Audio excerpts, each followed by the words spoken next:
Buenos días, ¿cómo están? Buen inicio de semana para todos. Les estamos dando la bienvenida a Panorama Informativo, estrenando una nueva semana en el mes de julio y cumpliendo estos primeros 3 meses. Yami, buenos días. Buen día, Maggie. Sí, eso venía pensando. Ya 3 meses, que siempre lo hablamos, ¿no? Parece que hace un año que estamos acá. O por lo menos, bueno, vamos a cuantificarlo capaz 9 meses, ¿no? Capaz, pero sí, hace ya bastante tiempo que parece que la Diaria Radio está, en la 97.9 y en las otras frecuencias de Maldonado y Colonia también.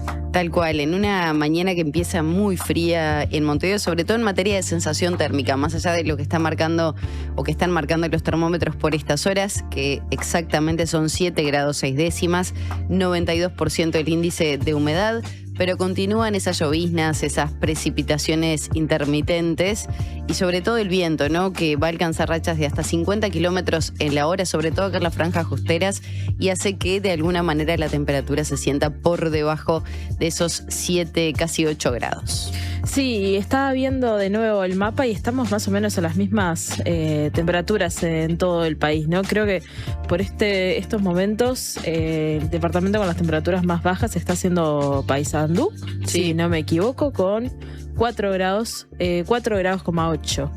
Exacto, sí, está, sobre todo el litoral ha sido el que ha tenido más impacto por estas semanas en materia de temperatura, sobre todo de frío. Así que bueno, está en todo el territorio nacional más o menos similar la temperatura. Pero bueno, para esta jornada no esperen mucho más. La amplitud térmica es muy chiquita, 6 la mínima y 9 va a ser la máxima. O sea, va a estar muy frío en esta jornada donde no se espera prácticamente sol, más allá que el Inumet habla de disminución de la nubosidad, pero sigue señalando que va a haber precipitaciones escasas, que recién podría estar mejorando hacia la noche. Así que bueno, esperemos por eso, por lo menos para ver sol en el día de mañana, que ya se habla de cielo claro y algo nuboso, pero con heladas agrometeorológicas, menos temperatura, sobre todo la mínima, 3 grados, la máxima será de 3 y el miércoles ya para promediar la semana se habla por lo menos que no va a haber precipitaciones, sí van a estar sostenidos los vientos a lo largo de esta semana nuevamente. Sí, eso y te iba a con decir. temperaturas de entre 6 y 17 grados. Sí, Maggie, ya empiezan a llegar mensajes de buenos días y mensajes de feliz cumplemés a este número que lo voy a recordar, que nos Dale. pueden escribir al 099-891-888. Bueno, ya nos dicen, ¿no? Buen día la comarca, buen comienzo de semana. Nos dicen que nos están mirando desde la cama, calentitos con el celular. Yo, lindo. una decisión que sigo apoyando. Bueno, que se lleven un cafecito para la cama, algo calentito, ¿no? Pero que se estén informando, por supuesto, a través de este medio, de la Diaria Radio, que ellos nos decían, nos están siguiendo a través del canal de YouTube de la Diaria, pero también nos pueden escuchar en cada una de las frecuencias, ¿no? La 97.9 FM aquí en Montevideo, la 102.5 FM en Maldonado y la 90.9 FM en Colonia. Y ya repasamos cómo va a estar el tiempo. Y hoy vamos a tratar de aprovechar cada minuto de este programa. Por eso ya les adelantamos que esta mañana vamos a recibir al presidente del Frente Amplio, Fernando Pereira. Como sabrán, son muchos los temas para abordar, la rendición de cuentas, el análisis que se hace de los temas que el gobierno marcó como prioridades, la postura de la oposición también. Pero hay una referencia que no se puede dejar pasar y son los números de aprobación que está teniendo este gobierno, que siguen en caída. Bueno, ¿en qué medida preocupa u ocupa el Frente Amplio esta situación? ¿Qué lectura se hace? ¿El impacto no que pueda estar teniendo el Frente te escucha? ¿Qué opinión personal tiene sobre la forma en la que se está gobernando? Bueno, algunos hechos que han tenido impacto público también serán de análisis junto a Fernando Pereira, medidas que han generado debate público, como el de los patrullajes con vehículos militares blindados en algunos barrios de aquí de la capital, cómo cayó el tema en la interna Frente Amplista, cuando hasta algunos ministros, ¿no? Se mostraron un poco contrarios a esta situación, como el caso del ministro de Trabajo, Juan Castillo. Bueno, fueron críticos, ¿no? ¿Qué pasa con el descontento de los votantes de izquierda también respecto a esta medida? Sí, hay otros temas, ¿no? Sobre la mesa, ya lo traía Antonio Ladra, nuestro compañero, hace unos días. Bueno, la situación de las personas que están en calle, ¿no? Cómo se está siguiendo ese tema por parte de la fuerza política, también, bueno, cómo se está abordando por parte del MIDES.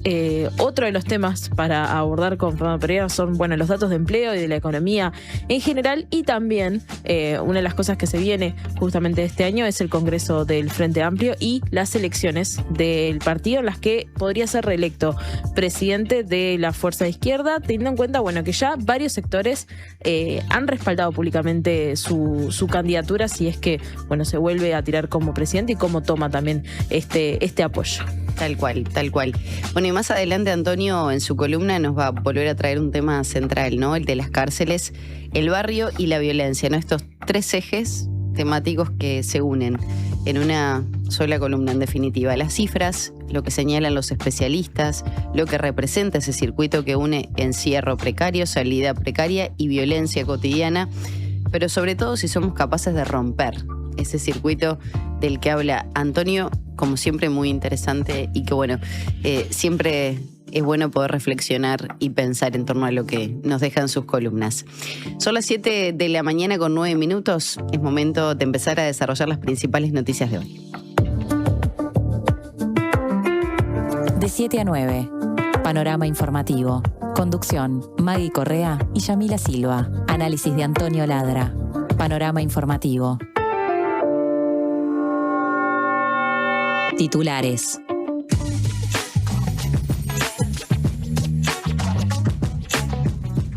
Comenzamos con las principales noticias y titulares. En 2025, el 56% de los ingresos de los gobiernos departamentales fueron por designación directa. Esta cifra supone un incremento en comparación con el registro de 2024, cuando las designaciones directas representaron el 39% del total de los ingresos. La nueva ley que regula los ingresos a las intendencias mediante concursos o sorteos no tuvo un impacto aún en los números, ya que fue aprobada en diciembre del año pasado. Según un informe de la Oficina Nacional de Servicio Civil, la designación directa representó solo el 6% de las altas en el Poder Ejecutivo, al igual que los entes autónomos y los servicios descentralizados, mientras que en las empresas públicas se ubicó en el 11%. En todo el Estado, durante 2025, hubo 52.600 altas y 48.300 bajas. Los ingresos por designación directa fueron el 13%, el 45% por concurso, el 35% por listas de aspirantes, el 2% por elección directa y el 1% por sorteo y el 3,3% por otros mecanismos. Dado que los jefes departamentales asumieron en julio de 2025, el informe abarca un semestre de los jerarcas anteriores y en ese marco la Intendencia de La Valleja, que pasó por primera vez del Partido Nacional al Frente Amplio, fue la que registró más designaciones directas, 611 funcionarios sobre un total de 623 altas, lo que representa el 98%. En segundo lugar aparece Cerro Largo con 431 ingresos, que es el 56% de sus altas, y en el tercer lugar Durazno con 414 ingresos directos, que es el 85%, ambas intendencias en manos nacionalistas. Bueno, habrá que ver qué explican luego las intendencias, ¿no? Cuando tanto se habló durante los últimos años del periodo pasado sobre este tema y las designaciones directas, calculo que después cada una de las comunas entenderá pertinente o no poder explicarlo. Vamos con otras novedades. El senador colorado Pedro Bordaberry presentó un proyecto de ley para facilitar la compra de tierras por parte de colonos arrendatarios. Esta iniciativa plantea crear un régimen especial de enajenación con pago a plazos de las tierras administradas por el Instituto Nacional de Colonización, cuyo cometido central será convertir en propietarios a los actuales colonos arrendatarios. Para acceder deberán acreditar una antigüedad mínima de 5 años en esa condición y la adquisición podrá efectuarse mediante el pago de cuotas en un plazo máximo de 40 años. Dispone que el precio de cada fracción será determinado por el Departamento de Tasaciones del organismo y deberá ponderar tanto la capacidad productiva y las posibilidades de explotación como su valor de plaza. En aquellos casos en los que el valor determinado resulte menor que el de adquisición por parte de colonización, la institución tomará a su cargo la diferencia. Bordaberry indicó que la normativa ya autoriza la venta de tierras a plazo, pero advirtió que falta transformar esa facultad discrecional en un derecho exigible por el colono cumplidor. En la exposición de motivos del proyecto, el Colorado sostuvo que usar esa metodología en lugar del criterio discrecional del directorio permite evitar que el precio quede fijado muy por debajo de la realidad económica de la tierra y que quede fijado a valor de mercado pleno, lo que, dado que en zonas de alta concentración de colonos tamberos los precios suben, haría inaccesible la compra. Vamos con otras novedades. El diputado del Frente Amplio, Fernando Amado, está en contra del pedido de 20 legisladores para que el Parlamento reciba al Papa. Sí, la semana pasada el diputado blanco y presidente de la Cámara Baja, Rodrigo Goñi, anunció que junto con el diputado Frente Amplista Álvaro Lima presentaron la voluntad de 20 legisladores de 5 bancadas ante la presidenta de la Asamblea General, Carolina Cose, para convocar a una sesión extraordinaria con el propósito de recibir al Papa León XIV durante su visita al país. La solicitud, que contó con el apoyo de legisladores de todos los partidos con representación parlamentaria, a excepción de Identidad Soberana, plantea que la sesión se celebre el 7 de noviembre, dado que la visita del Papa está prevista desde el 6 al 8 de ese mes. Goñi puntualizó que no quieren generar ninguna polémica y dijo que si no hay ambiente, no van a insistir. Este pedido generó ruido en algunos legisladores, por ejemplo en Fernando Amado, quien dijo que no se debe confundir respeto con subordinación y consideró que cuando se pretende usar la Asamblea General para rendir homenaje institucional a una autoridad religiosa, se está cruzando una línea que el Uruguay vallista, moderno y republicano ya había resuelto hace más de un siglo, y resaltó que el Estado no se arrodilla ante ninguna fe. Bueno, también se habló que, y esto creo que lo hablamos con Zuccasi, si no recuerdo mal, que no deja de ser un representante de otro Estado, ¿no? Como el Vaticano en este caso, y que bueno, se analizará los protocolos desde ese lugar. 7 de la mañana, 14 minutos, Matías Álvarez, el uruguayo que participó en la caravana terrestre a Gaza, dijo que intentaron romper su solidaridad con Palestina. Álvarez, un uruguayo de 30 años radicado en Estados Unidos, integró la misión humanitaria internacional organizada por Global Sumud para llevar ayuda a la franja de Gaza. El 6 de mayo salió a Estados Unidos con destino a Libia, que sería el punto de encuentro para que la caravana terrestre levantara a todos los integrantes internacionales. Participaron 200 personas provenientes de más de 25 países y distribuidas en 37 vehículos terrestres. La misión recorrió Mauritania, Argelia, Túnez y Libia, pero quedó bloqueada antes de llegar a la frontera con Egipto debido a la compleja situación política en ese último país. Luego de negociaciones frustradas para permitir el paso de la ayuda humanitaria, los integrantes de la misión fueron interceptados por las Fuerzas Armadas Árabes Libias, no reconocidas internacionalmente, que mantienen el control del este del país africano. Álvarez permaneció 31 días detenido junto a otros activistas y relató que fueron interrogados, trasladados a un avión bajo un engaño e incomunicados por 12 o 13 días. Su liberación fue posible gracias a gestiones diplomáticas del cónsul italiano Filippo Colombo, ya que Uruguay no tiene representación diplomática en Libia, y Álvarez afirmó que la experiencia reforzó su compromiso con la causa palestina y sostuvo que las restricciones para llegar a Gaza no se daban únicamente cuando empieza Israel en el territorio ocupado de Palestina, sino que empieza en el este de Libia. Bueno, esta es la portada de La Diaria en este lunes 6 de julio con una foto de Diego Pila. Allí se ve a Matías Álvarez, una entrevista espectacular que hizo nuestra queridísima Yami, así que la pueden leer completa en el sitio web o por supuesto si reciben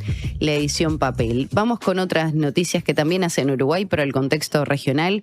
Un Hércules de la Fuerza Aérea Uruguaya partió hacia Venezuela con 15 toneladas de ayuda humanitaria. La aeronave despegó en la mañana del sábado, días después de los 2 terremotos de magnitud 7,2 y 7,5 en la escala de Richter, que provocaron 2.954 muertes y 16.592 personas heridas en ese país sudamericano. Desde el Ministerio de Relaciones Exteriores informaron que el cargamento incluye insumos médicos, productos de higiene, leche en polvo y suplementos alimenticios. La Cancillería agradeció a todos los que colaboraron de una forma u otra y su titular, Mario Lubetkin, explicó que si Uruguay tuviera más capacidad y más aviones, hubieran dado más y no hubiera esperado 10 días. En conjunto con la sociedad civil y los partidos políticos, el gobierno ya ha recopilado alrededor de 60 toneladas de donaciones y se prevé que en un segundo vuelo Uruguay envía a Venezuela un cargamento con los medicamentos que ya fueron recolectados y todavía están pendientes de una evaluación por parte de las autoridades MAGI. Y tenemos un audio justamente del canciller Mario Lubetkin hablando sobre esta ayuda que se envió en el Hércules. El audio del día. El mensaje de Uruguay es la solidaridad y estar cerca de lo que en este momento sufre, cerca de lo que necesitan. Dentro de nuestra modestia, los primeros días después del terremoto llegaron grandes brigadas a rescatar personas, a levantar piedras. No era lo nuestro. Lo nuestro era brindar esto, la solidaridad, los alimentos, los medicamentos. Esa es nuestra responsabilidad y la etapa en la que entramos. Será más o menos que otros países, pero estamos. Y esa es la señal más potente que nosotros podemos dar. Si tuviéramos más capacidad, si tuviéramos más aviones, obvio que hubiéramos dado más. Quizás no hubiéramos esperado 10 días, pero nosotros somos como somos, con la fuerza y la modestia que tenemos. Pero acá está el resultado. Hablamos poco y mostramos mucho. Allí teníamos al canciller Mario Lubetkin. Bueno, de esto se ha hablado mucho a lo largo de los días, ¿no? Porque muchos se preguntaban por qué Uruguay no había partido inmediatamente a, colaborar con esta ayuda humanitaria al país caribeño, a Venezuela, luego de estos terremotos. Y la realidad es que Uruguay no tiene ese personal capacitado como sí otros países. Y de hecho se habló en algún momento que Uruguay, a través de su Hércules, pudiera levantar a personal paraguayo, sí que está especializado en estos temas de tareas de rescate, y finalmente lo pudieran trasladar. Bueno, lo que hizo Uruguay fue recolectar en la medida que se pudiera con todas las organizaciones, más las colaboraciones, imagino yo, de empresas también, leche en polvo, por ejemplo, insumos médicos que eran sumamente necesarios. La Embajada de Venezuela también coordinó todas estas tareas, y en esta fase 2, que ya prácticamente se terminó de buscar a sobrevivientes, colaborar con esas personas que fueron rescatadas, que no tienen un hogar, que necesitan de colaboración, desde ya sea ropa, alimentos, insumos médicos y demás.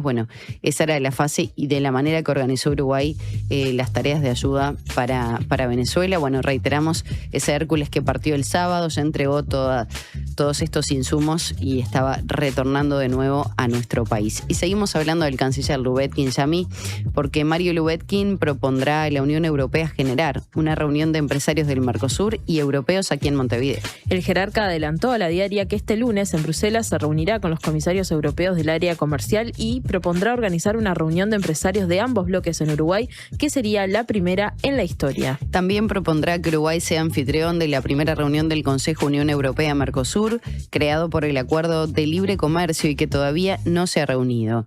El ministro de Relaciones Exteriores espera que se generen las condiciones para realizarlo en los próximos días de diciembre. Dado que Uruguay también desempeña la presidencia pro tempore de la CELAC, hablará sobre la posibilidad de concretar la primera cumbre de máximo nivel Unión Europea-CELAC en junio de 2027. Además, contó que ya se llegó a un acuerdo para construir la primera hoja de ruta Unión Europea-CELAC, que está siendo evaluada por ambos bloques, y si hay acuerdo, la idea es lanzarla en septiembre en Nueva York durante la Asamblea General de Naciones Unidas.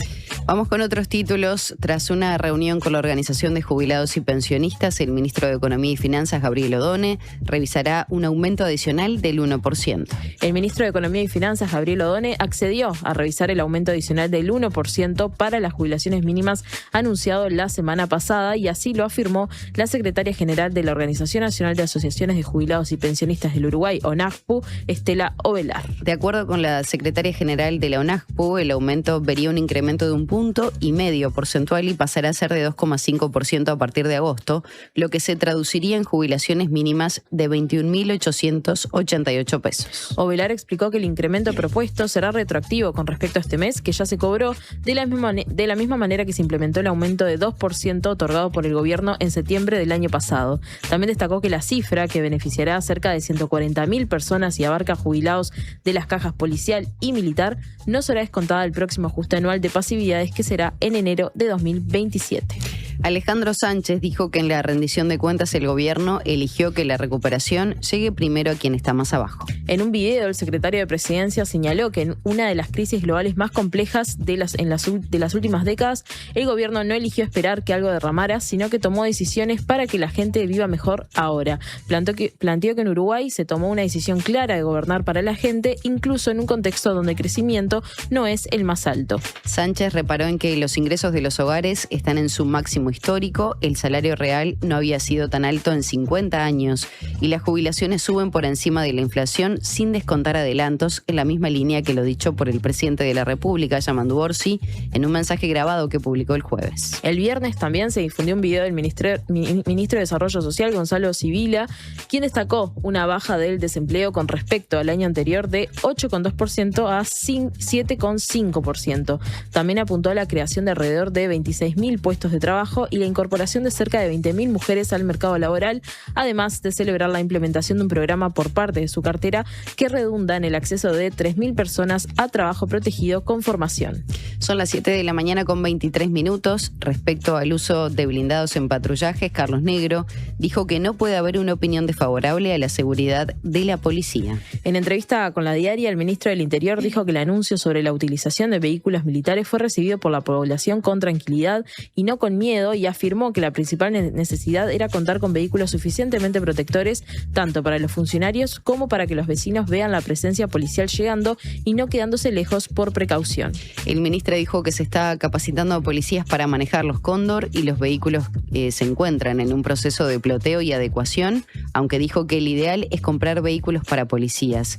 Cuestionó que alguien vea mal que se proteja a la policía cuando llega a determinados lugares en un marco que, según identificó, es de violencia tanto en el país como en el resto de la región, lo que incluye el nivel de proliferación de armas de fuego que tiene Uruguay.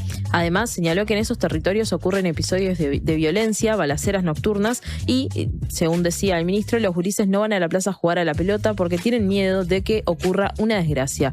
En ese sentido, durante su charla con este medio, Negro se preguntó: ¿quién va a estar en contra de que un vehículo de estas características pueda apostarse en esa zona y vigilar el barrio? Y bueno, esta entrevista que hizo nuestra queridísima compañera Mariana Cianelli, que recomendamos que se lea también, sí, puede ser en la versión papel o en la web, que bueno, también hay muchas explicaciones del ministro con respecto al anuncio que hizo en la comisión del Parlamento, que bueno, quizá queda un poco más claro, pero bueno, será el lector que también definirá totalmente, eso, ¿no? Totalmente.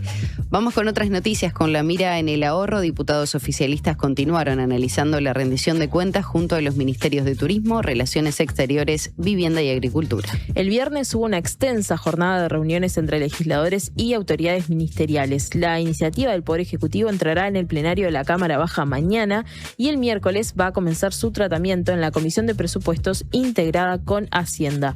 El diputado oficialista Alejandro Zavala dijo que hubo una política transversal de supresión de vacantes y ahorros en gastos de funcionamiento que se organiza para después distribuir. Tras el encuentro, el canciller Mario Lubetkin detalló que al existir un escenario de austeridad se llevan adelante acciones que afectan fondos de ciertas áreas pero sin hacer perder su esencia.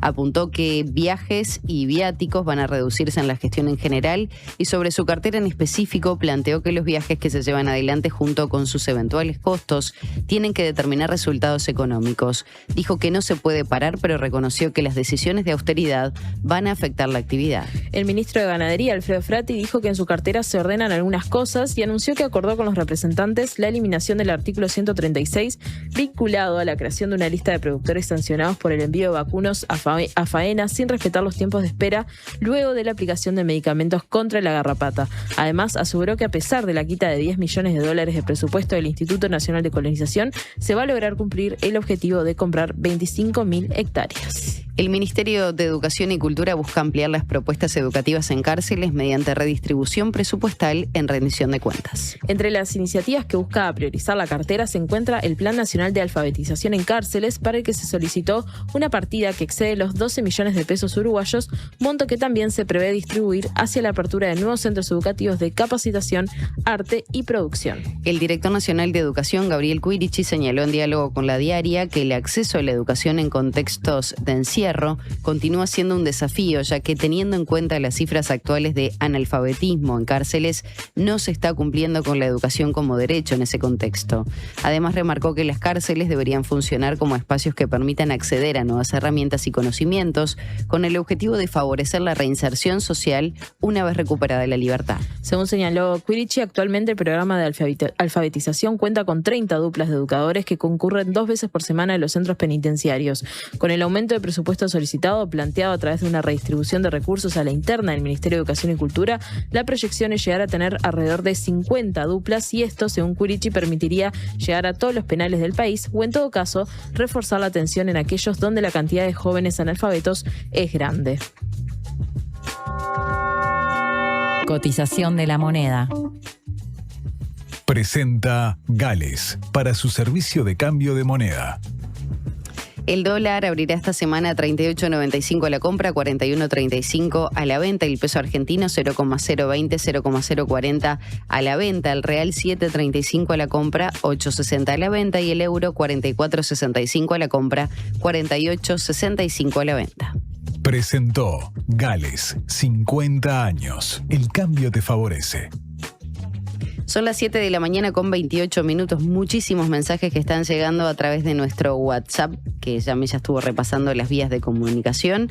Pero bueno, algunas cuestiones vinculadas al Mundial, de algunos oyentes que están allí al firme siempre, respecto a la eliminación de selecciones sudamericanas, latinoamericanas, ¿por qué no? Bueno, y también uno de los locatarios, ¿no? Lamentablemente México quedó afuera. Me da gracia este mensaje, que Yami ya debe saber, porque ayer fue el día, Yami ameritó mandarles mensajes porque rompió pencas su ídolo. Buenos días, Maggie y Yami. Creo que toda la comarca que mira fútbol pensó en Yami ayer en el partido de Noruega con Brasil. Por otro lado, Latinoamérica va quedando con Colombia y Argentina. Las escucho siempre desde el primer día. Soy Laura de Buceo. Laura, un gran abrazo para vos. Y nos encanta esta versión, Yami, analista del Mundial de Fútbol. Ese mensaje se traduce en puedo decir que llegué. Sí, Llegué. con creces estas felicitaciones. Erling Haaland, que ayer hizo historia eliminando a Brasil con esos 2 goles en estos octavos ya de la Copa del Mundo, y que dejaron a Noruega muy bien parada, con festejos alucinantes. Ya vamos a estar hablando acerca de eso, pero nosotros tenemos que hacer la pausa. Ya vamos a repasar más mensajes. Estamos casi a las 7:30 de la mañana. Les recordamos que en algunos minutos nos va a estar acompañando el presidente del Frente Amplio, Fernando Pereira. Pausa y ya volvemos.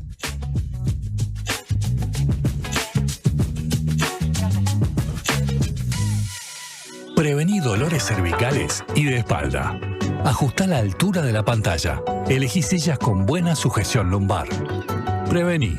Preasociate a la Española. 1920-1234 o preasociate.com. Última oportunidad para ponerse al día con la contribución inmobiliaria en Canelones. Hasta el 30 de octubre, accedes a convenios sin multas ni recargos y hasta en 60 cuotas. Informate por el 1828 o a través de imcanelones.gov.uy. Nunca fue tan fácil ponerte al día. No pierdas esta última chance. Canelones, avanza con la gente. Suma Camerata en vivo en La Trastienda, presentando su primer álbum, Suma Camerata. Por entradas agotadas, nueva función, domingo 2 de agosto, 21 horas. Suma Camerata en vivo en La Trastienda, localidades limitadas disponibles en Paz Line. Invita Bizarro. Una conversación informada. La Diaria Radio 97.9. La salud visual es un derecho. En Óptica Guzmán te ofrecemos precios populares y productos de calidad. Tenemos descuentos para afiliados a todos los sindicatos. Seguinos en Guzmán Óptica. Visítanos en Colonia 1457 bis, casi Barrio Zamorín, en la parada del ómnibus. Óptica Guzmán. Vení a ver. Siempre hay una librería cerca tuyo y la mejor forma de cuidarla es comprando ahí tus libros. En La Diaria amamos las librerías y el amor es correspondido. Por eso con tu suscripción accedes a un 20% de descuento en las siguientes librerías de Montevideo: El Yelmo de Mambrino, La Lupa, Librería América Latina, Moebius, Club Cultural Charco y Amazonia. Leer tiene beneficios. La Diaria. Florencia Núñez presenta Década y Media. Una gira por los teatros más emblemáticos del país para celebrar sus 15 años de trayectoria. Con un gran cierre el 18 de octubre, por primera vez en el Auditorio Nacional del Sodre. Conseguí tus entradas en ticantel.com.uy y boletería de la sala. Invitan Bro, Ministerio de Turismo y Montevideo Portal. Internacionales.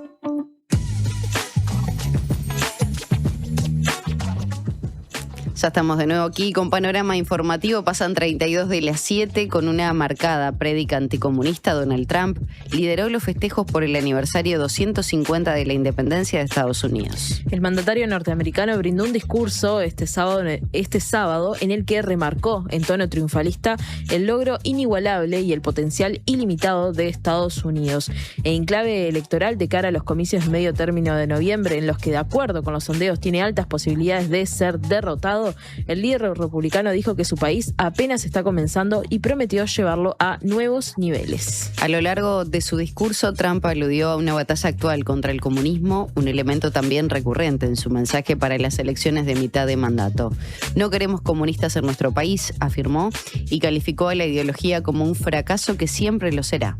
Asimismo, y según consignó el portal Axios, el lenguaje del presidente también tuvo un marcado carácter religioso en consonancia con el tono adoptado por la Casa Blanca y sus aliados, que se refirieron durante la conmemoración a la oración y la guía divina. Nadie puede ser como nosotros, aseveró Trump, que dijo que la ayuda de Dios permitirá al país del norte ser así o incluso mejores, y sostuvo que todos hemos sido creados a imagen de un Dios todopoderoso.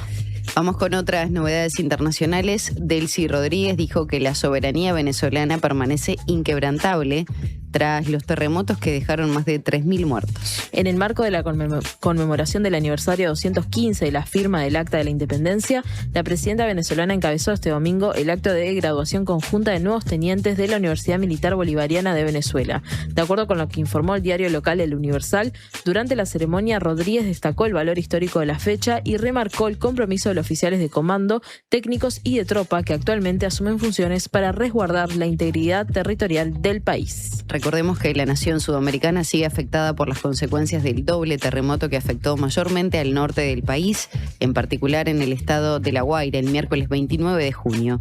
Hasta el momento, de acuerdo con la última actualización de cifras oficiales, casi 3.000 personas murieron por los sismos y fueron más de 17.000 los heridos, pero se estima que los números seguirán subiendo a medida que se sigan moviendo y removiendo los escombros. Fue en este contexto que la Oficina de las Naciones Unidas para la Coordinación de Asuntos Humanitarios alertó este domingo por un aumento de los desplazamientos afectados hacia otros estados del país, entre ellos Táchira y Zulia, situados en el oeste, junto a la frontera con Colombia. Su portavoz, Véronique Durroc, advirtió que la magnitud de la destrucción causada por el doble sismo es impresionante y exhortó a la comunidad internacional a no dejar sola a Venezuela. Irán lleva adelante las ceremonias fúnebres del Ayatolá Ali Jamenei, con fuertes mensajes internos y hacia el mundo. Sí, estas ceremonias estaban inicialmente programadas para realizarse durante el mes de marzo, aunque luego se postergaron por la escalada bélica y ahora se están realizando desde el viernes. Recordemos el Ayatolá Ali Jamenei, que fue asesinado el 28 de febrero, el primer día de la guerra de Estados Unidos e Israel, cuando lanzaron de manera conjunta estos ataques contra Irán. El féretro que contiene el cuerpo de Jamenei viajará a lo largo de cientos de kilómetros en los próximos días e incluso cruzará al vecino Irak para finalmente ser enterrado el jueves en la ciudad iraní de Mashhad, en la que nació. El fin de semana, el cuerpo del Ayatolá y los de 3 de sus familiares directos, que fueron asesinados en el mismo bombardeo que lo mató, reposaron en el Gran Mosalá de Teherán, complejo en el que se encuentra una mezquita que es sede de celebraciones importantes del país. Por allí pasaron miles de personas que fueron autorizadas a ingresar, mientras que en las inmediaciones afloraban los reclamos de venganza contra Estados Unidos e Israel. Asistieron a las celebraciones del sábado representantes de Rusia, China, India, Pakistán, Turquía, Afganistán, Egipto, Malasia y Serbia, entre otras naciones que representan buena parte de la población mundial y que enviaron delegaciones para despedir a quien lideró el país de Medio Oriente desde agosto de 1989. Inesperadamente también se hicieron presentes enviados de Arabia Saudita, país con el que Irán mantiene una relación tirante. Deportes.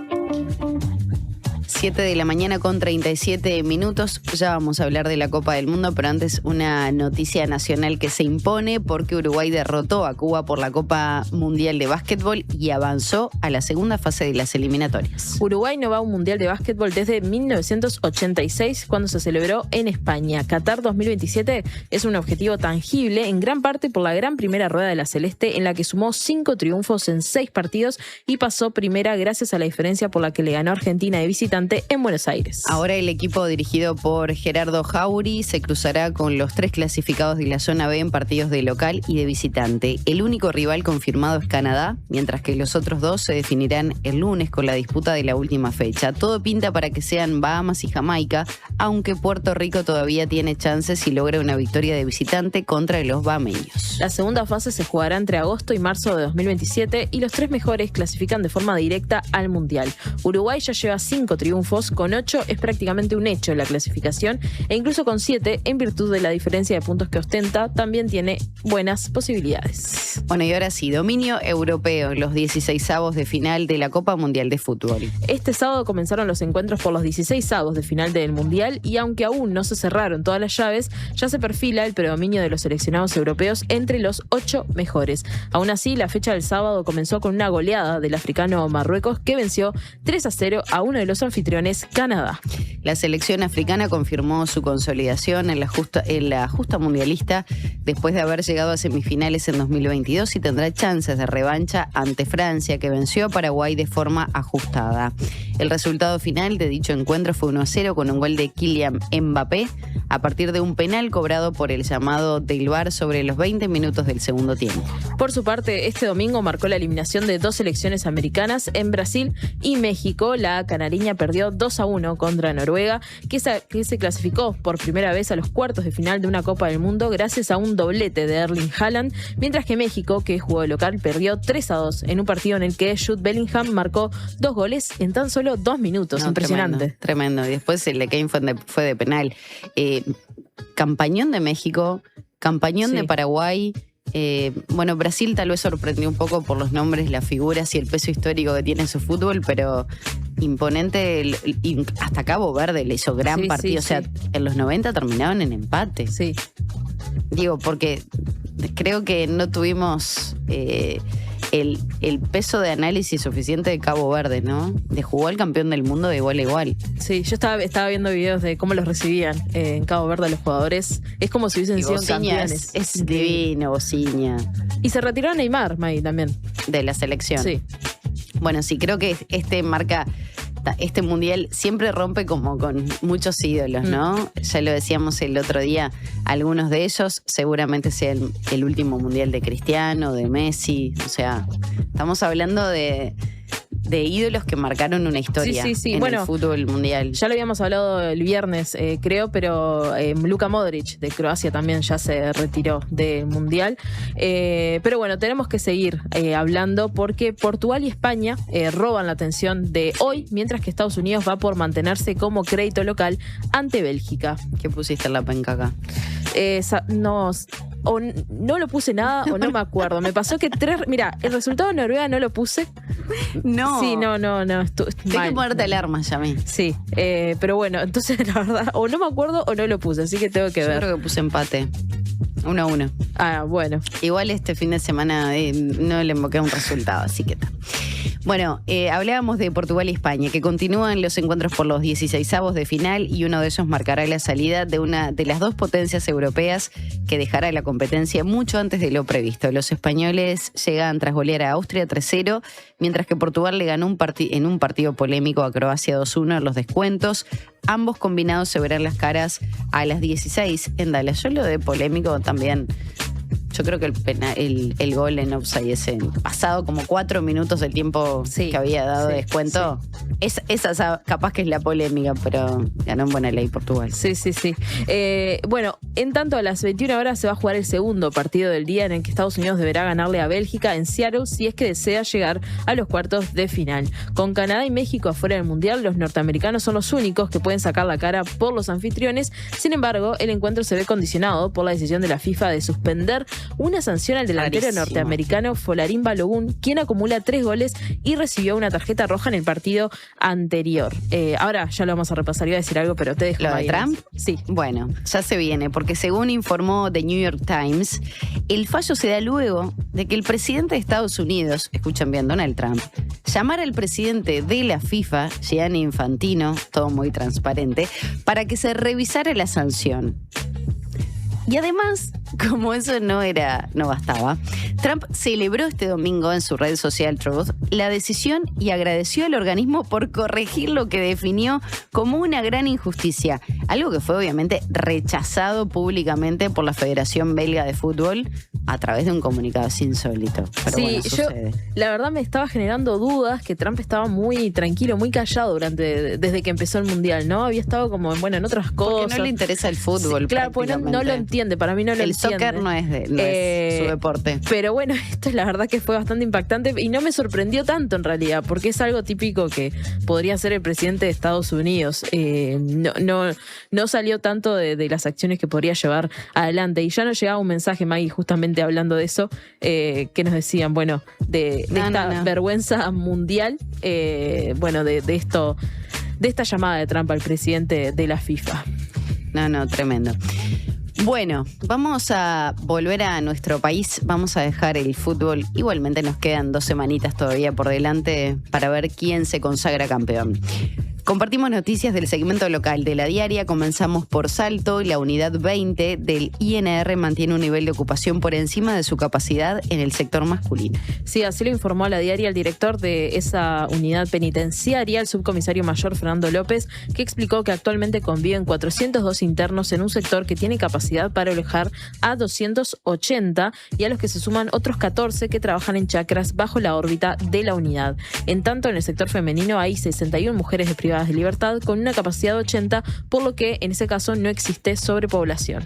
López indicó que las autoridades están instrumentando medidas para mitigar el problema y adelantó que próximamente serán inaugurados 2 nuevos pabellones. Si bien aclaró que la ampliación no resolverá por completo la sobrepoblación, el jerarca sostuvo que permitirá mejorar significativamente las condiciones de alojamiento. También reconoció que hay una escasez de funcionarios y, según indicó, la unidad 20 cuenta con unos 45 policías y una cantidad similar de operadores penitenciarios civiles. De la misma manera, dijo que la reincidencia de la unidad 20 ronda el 60%, un porcentaje que calificó como muy alto y que se concentra principalmente en personas que cumplen condenas cortas por delitos contra la propiedad como hurtos. Nos mantenemos en el litoral. Paysandú fue el segundo departamento con mayor cantidad de proyectos de vivienda promovida durante 2025. Desde la aprobación de la Ley de Vivienda Promovida en agosto de 2011, fueron 57 los proyectos presentados en el departamento del litoral por un total de 840 viviendas. En 2025 se presentaron 18 proyectos, mientras que en lo que va del año ya se han presentado otros 4. En diálogo con La Diaria, el arquitecto Alberto Sino apuntó a un crecimiento de la oferta universitaria en el departamento, así como a la sustitución de un tejido residencial que estaba en obsolencia como factores explicativos. El profesional calificó el desarrollo inmobiliario como positivo en cuanto a la reutilización de infraestructura y mano de obra y valoró que las obras ubicadas en la zona urbana de la capital departamental permitan densificar el centro. Por su parte, el secretario general de la filial Paysandú del Zunca, Matías Machuca, admitió que hay un boom en la construcción local, aunque enfatizó que en su opinión el fenómeno es especulativo. El sindicalista cuestionó la veracidad de los números de empleos generados, que tildó de ficticios, y consideró que el costo de los apartamentos hace que difícilmente el proletariado pueda acceder a ellos, a no ser que se endeude o que tenga muy buen salario. 8:45 de la mañana, en algunos minutitos vamos a estar hablando con el presidente del Frente Amplio, Fernando Pereira, pero le queremos agradecer a toda la comarca que ha estado enviando mensajes a lo largo de esta mañana, que está muy fría, con 7 grados 3 décimas, 87% el índice de humedad. Van a continuar las precipitaciones por la mañana. Recordamos que no va a haber mucha temperatura, 9 grados será la máxima de acuerdo a lo que sostiene el INUMET. Y quiero agradecerle, a quienes estuvieron enviando mensajes, ¿no? Por ejemplo, desde Parque del Plata, Norte, nos dice Mabel, que nos escucha siempre. Por acá, feliz cumple, mes siempre desde el día 1, pero escribo poco porque hasta ahora me apronto para salir al laburo. Abrazo para ustedes, un beso grande para Ale, que también está allí prendida y sintonizándonos. A ver, por acá. Un mensaje que llegaba respecto a lo de Trump, que ya lo estábamos leyendo. Juan, muchas gracias. Después Andrés de Parque Valle nos dice, buenos días comarca, sin sol a la vista por ahora, y nos manda la foto de la grúa que ya estamos viendo en este momento. La foto de la grúa no, la foto de los edificios del cielo, pero ya es la grúa, que yo quedé la otra vez porque nos dijo Andrés que en unos meses ya no va a estar más esa grúa. Sí, dice, en poco tiempo no va a estar más porque se termina la obra, pero las imágenes van a seguir estando. Vamos a ver cuándo entonces efectivamente desaparece. Nos va a costar identificar qué zona es, ¿no? Si es Parque Valle o no. Pero bueno, Andrés, muchas gracias como siempre por acompañarnos. Otro de los mensajes, feliz cumple mes, comunidad querida, por muchos más. Gran abrazo para todos, nos dice César, que le mandamos un beso grande también. Bueno, otros que hablan acerca de lo que repasábamos recién sobre Paysandú. Pero bueno, tenemos que hacer la pausa. Vamos a tratar de manejar de la mejor manera los tiempos para poder charlar sobre todos los temas con el presidente del Frente Amplio, Fernando Pereira. Pausa y ya volvemos.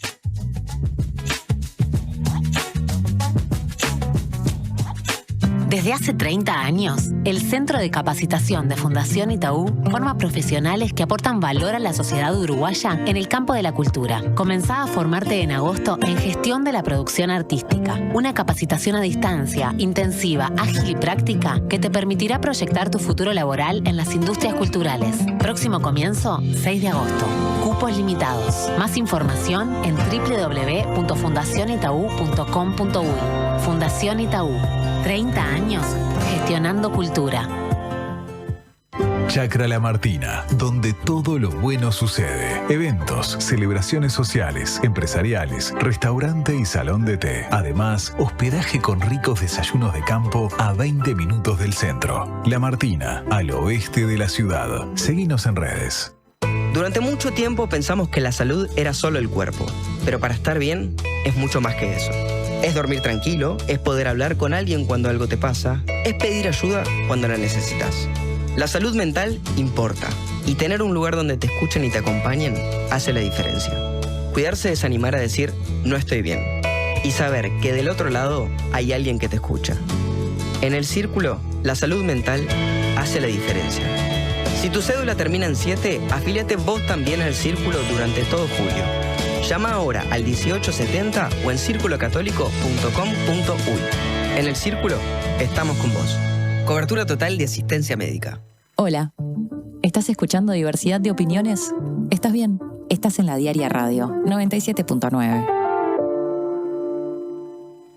Estas vacaciones de invierno, ir al Solís es un gol. 7 espectáculos para divertirte y disfrutar en el Teatro Solís. 1930, Misión Futuro de Ruperto Rock and Roll. Las 4 estaciones de Vivaldi. Alfombras mágicas y las bichipelotas. La máquina del tiempo. Agua. El faro del fin del mundo. Y alfombras mágicas de paseo. Del 27 de junio al 12 de julio. Entradas en venta en Ticantel y boletería del teatro. Teatro Solís, Intendencia de Montevideo. Si cuando pensás en el futuro sentís que tu voz interior deja de hablarte normal y empieza a hablarte de una forma extraña, particular, utilizando un lenguaje excéntrico y un tono exacerbado, mientras escuchan sonidos de efectos especiales y música dramática, es porque te estás haciendo demasiado la película. La mejor forma de prepararte para el futuro es con Ahorro Más Vida de Banco de Seguros del Estado. Consulta con tu asesor de confianza en nuestras oficinas o en bse.com.uy. En Vida BSE podés confiar toda tu vida.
Son las 7 de la mañana con 52 minutos y se los decíamos desde el inicio, ya nos está acompañando el presidente del Frente Amplio, Fernando Pereira. Un placer tenerlo por acá, Pereira. Un placer, realmente un placer.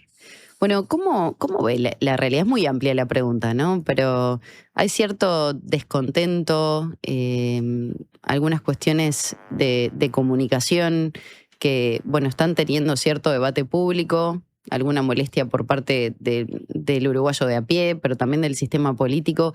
¿Qué análisis se hace por estas horas de lo que está sucediendo? Bueno, lo primero, la gente está molesta con el mundo, ¿no?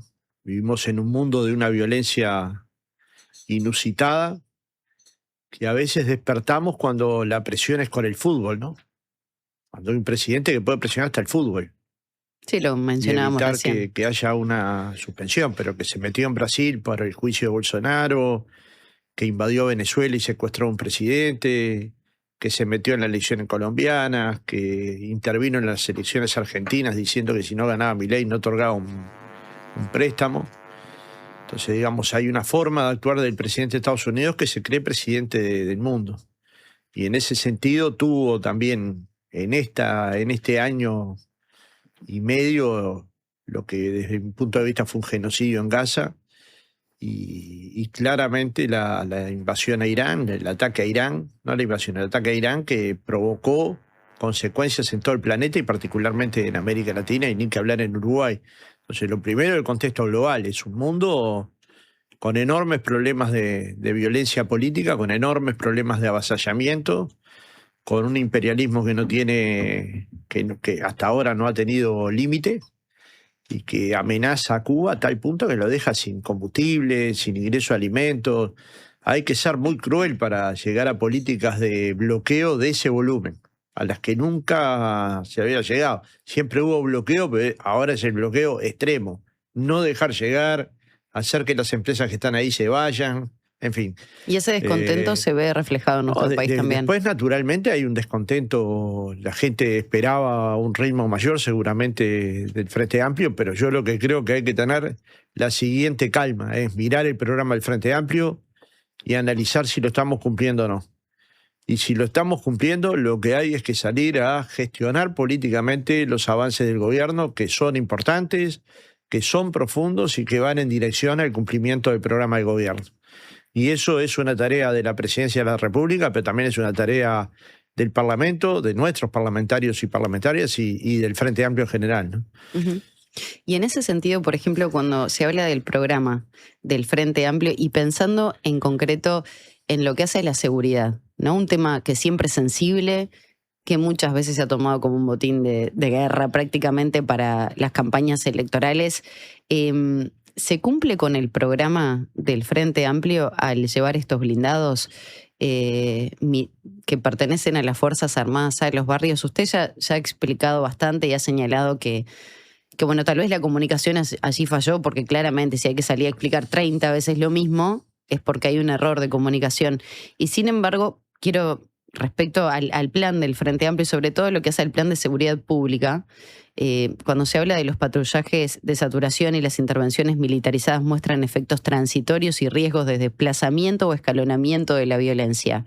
¿Esta medida no va un poco en esa línea que se criticó? Para nada, porque estos vehículos se usaban y eran vehículos comprados por la policía. Lo que no va a cambiar el operativo es si el vehículo es de la policía o del Ministerio de Defensa. Es el mismo vehículo, es un vehículo parecido, que ya estaba en estos barrios donde hay mayor violencia, que se rompieron y otros están por llegar, y que mientras tanto un acuerdo entre el Ministerio de Defensa y el Ministerio del Interior permiten que haya la presencia de estos blindados. Bueno, de hecho, la usina de percepción marca que el 75% de la población está de acuerdo, pero no porque haya militares en la calle, porque eso no es lo que va a pasar. Es porque hay herramientas para combatir el delito de mejor calidad, con mayor tecnología. Las va a haber del Ministerio del Interior cuando vengan las nuevas, pero mientras tanto hay que usar las que el Estado uruguayo tiene. Sería increíble explicarle a un uruguayo que no vamos a usar las del Ministerio de Defensa porque vamos a esperar la importación de los nuevos vehículos blindados. Son vehículos blindados, punto. Entonces, me parece que es una decisión acertada. mal explicada, pero con los días me parece que hemos colocado la carreta en el lugar adecuado. Es un convenio entre el Ministerio del Interior y el Ministerio de Defensa. En el caso que algún militar tenga que quedar como chofer, que va a ser excepcional, va a ser un pase en comisión transitorio, la ley lo habilita, y en la medida que la ley lo habilita y no hay nada que violente la norma, entonces hay que poder hacerlo y hay que poder darle seguridad a las personas que sienten que el lugar donde viven es inseguro, ¿no?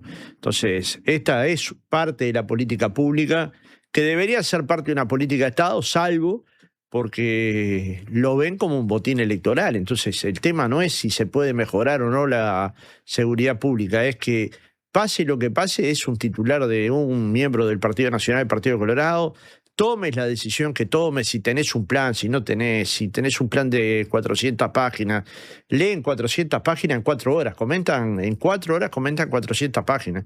O son Einstein, o sencillamente anotan 4 cosas que iban a decir, dijera lo que dijera el documento. Entonces estamos ante una oposición que también es un poco terca, un poco más derechizada de lo que era, es decir, más conservadora de lo que era, y muy violenta. Y eso lo tenemos que asumir. Enfrentamos una derecha mucho más violenta, que no le importa tener este tema como un tema de política de Estado, sino como una política de confrontación. Sin embargo, han permanente. celebrado esta decisión. Sí, uno de llevar los o blindados. 2 y 25. No, lo que se ha cuestionado es si requiere un decreto, un proyecto de ley, se ha por cuestionado ejemplo. de todo. Y Sí, burlas y sates, sí, hay que leer. Hay que leer más que lo que la prensa quiere que se lea o que algunos medios quieren que se lea. Vamos, yo nada con los periodistas, pero sé muy bien cómo se eligen títulos, ¿no? Y llevo unos cuantos años. Entonces, digamos, en la medida que cualquier cosa es utilizada con violencia, lo que se genera es una sociedad enfrentada, y una sociedad enfrentada a ningún uruguayo le sirve. ¿Y el Frente Amplio está trabajando en esa línea? Bueno, es obvio que no. Es obvio que no, pero... No, línea para combatir. No, para combatir, pero con política pública. El gobierno uruguayo lo que tiene que hacer es lo que hizo Yamandú el otro día, es decir, salir de ese ruido, es decir, le estamos cambiando la vida a la gente. Ahora, acabamos de exonerar 12% de IVA a las cooperativas si se vota el proyecto de rendición de cuentas. Eso es cambiarle la vida a la gente. Todos los materiales de la construcción van a pagar 12% menos. Con lo cual, la mitad de la obra le va a bajar el 12%. Es brutal en términos de política pública, en términos de vivienda, a través de un mecanismo de vivienda que los uruguayos usamos mucho y que tiene una historia muy fuerte en el Uruguay. En vez de 1% que vamos a dar a las jubilaciones ahora en julio, vamos a dar 2,5% en un acuerdo que se firma con ONASPU. En total, en este periodo van a aumentar las jubilaciones mínimas 7%. En el periodo de la calle habían caído 4%, en este periodo van a aumentar 7%. Se generan condiciones para que las escuelas de tiempo completo y tiempo extendido lleguen a 1/3 de los alumnos, casi 100.000. Estos son cambios reales. Duplicamos los comedores liceales y de la UTU para que los chiquilines que pasan de tener un comedor en la escuela, cuando vayan al liceo de la UTU, tengan comedor, sobre todo en los contextos socioculturales críticos. Pereira, ahora queríamos... Vamos a duplicar las partidas a las infancias, duplicar, pero en promedio aumentamos 84%. No medimos distinto al primer hijo que al segundo. Es decir, esos son cambios de izquierda. Lo que la gente mide es cuánto efectivamente le quitamos a los que más tienen. Impuesto mínimo global, transacciones en el exterior y otras medidas como esta de autos eléctricos de alta gama o de gama media para solucionar los problemas que la gente quiere que se solucionen. Los problemas de la pobreza infantil, los problemas de la exclusión social, de la desafiliación de una parte de la sociedad. Y entonces construir una sociedad integrada requiere de inversión en los sectores más pobres de la sociedad. Y eso lo tienen que pagar los que más tienen. Punto. Y lo estamos haciendo, ¿no? Ahora queríamos entrar también un poco en lo que está haciendo la gestión del gobierno en ese sentido, con algunos indicadores y también lo que está haciendo el FAT Escucha, pero no quería dejar de preguntarle porque la semana pasada el senador del Partido Colorado, Andrés Ojeda, presentó un proyecto de ley para que justamente el Ministerio del Interior pueda usar infraestructura y logística del Ministerio de Defensa cuando se necesite para la seguridad pública. Y en una entrevista con La Diaria, el ministro del Interior, Carlos Negro, dijo que en realidad no estaba de acuerdo con con ese proyecto, y un poco lo que planteaba Ojeda era que quería abrir la discusión en el Parlamento sobre, bueno, utilizar infraestructura de las Fuerzas Armadas para la seguridad pública. Entonces quería consultarle si esto podía ser un tema que se podría plantear en el Congreso del Frente Amplio, ¿no? Es abrir esta discusión, y también qué opina de esto de que dijo Ojeda, de abrir esa discusión en el Parlamento y a la interna del Frente Amplio.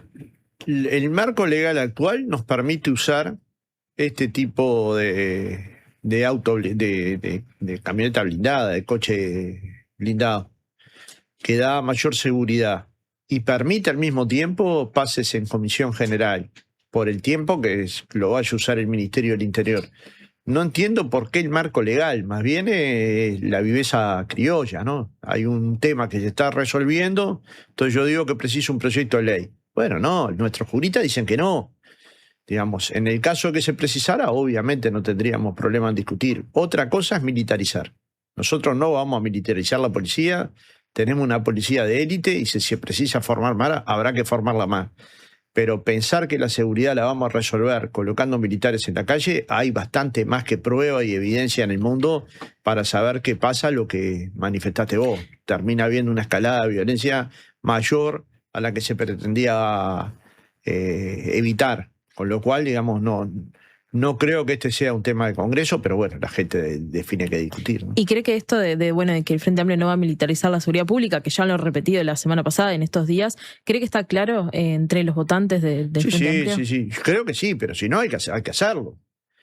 Porque no es solo creer, lo hay que medir. Nosotros somos un partido profesional, en el sentido de tratar de tener mediciones que nos permitan entender si nuestro mensaje llega o no a la sociedad. No de hacer picardías, ver si llega o no llega, y muchas veces no hemos llegado.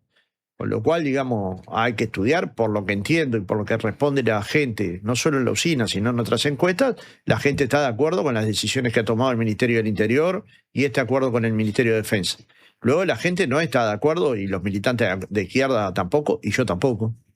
Yo no estaría un segundo si el Frente Amplio definiera militarizar la seguridad pública, porque son tareas muy diferentes para las que se forma un policía que para se forma un militar. Y como ya lo han dicho, incluso los mandos militares tampoco están de acuerdo. Es decir, ellos también son conscientes de que las fuerzas militares no están preparadas para la seguridad interna, sino para otro tipo de tarea que ojalá nunca se tenga que utilizar. Se lo preguntaba, se lo preguntaba también porque justamente una encuesta de Factum de la semana pasada mostraba que hubo un aumento de la desaprobación del gobierno entre los votantes del Frente Amplio, y también así una caída en la aprobación del gobierno. Entonces, la duda también es, bueno, ¿qué desafíos tiene el Frente Amplio con respecto a esto, ¿no? De llegar a esas personas que quizá bajaron su aprobación al gobierno en el marco también del FAT Escucha, que ya veníamos hablando de que tienen algunas... El tema sería así, ¿la encuesta es positiva?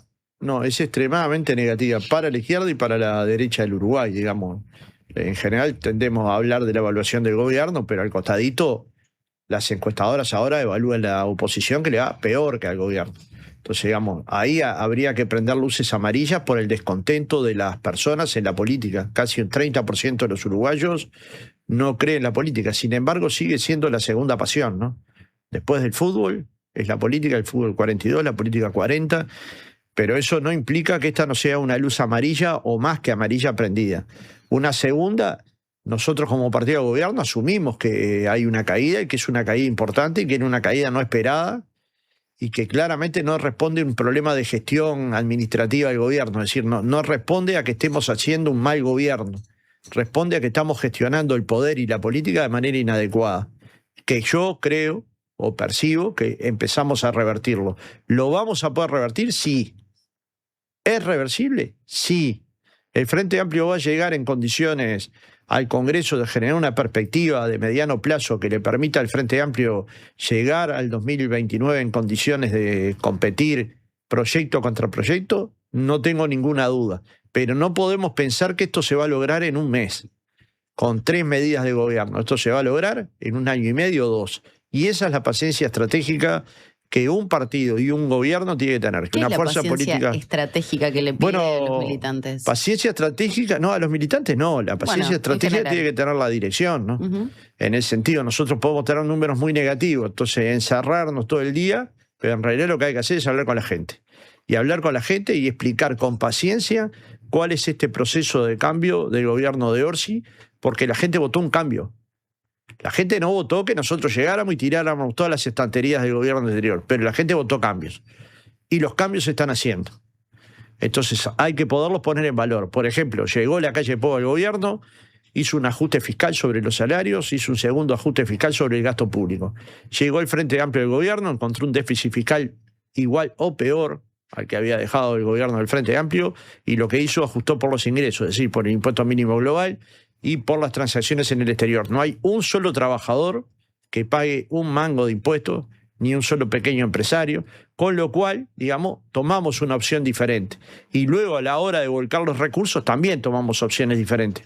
Volcamos la mayor parte de los recursos a la pobreza infantil, a la situación de seguridad pública, a la situación de la educación pública y a la salud pública. Y cuando uno toma prioridades, tiene que ser consciente que otros sectores de la sociedad van a tener molestias, pero que si no resuelve estos problemas, la salud, la educación, la pobreza infantil, no va a tener perspectiva. Luego, segundo escalón, generamos 26.000 puestos de trabajo en el primer año de gobierno y en este periodo interanual se generaron 8.000. El Uruguay Impulsa va a generar unos 6.000 puestos de trabajo con formación profesional y al mismo tiempo la ley de empleo integral, si somos capaces de difundirla adecuadamente, le permite, sobre todo a los empresarios que van a contratar aprendices o gente joven o mujeres jefas de hogar, tengan una exoneración del salario hasta del 80%, pero en la mayor parte de los casos de 2/3. Con lo cual hay una posibilidad de que las personas entren a trabajar y luego que tienen una experiencia en el trabajo, que es de lo que se queja el pequeño empresario, sobre todo, que cuando enseña a alguien luego se le va, y invirtió salarios sobre el aprendizaje, digamos, ¿no? Bueno, acá hay una solución para el trabajador y también para la pequeña y mediana empresa.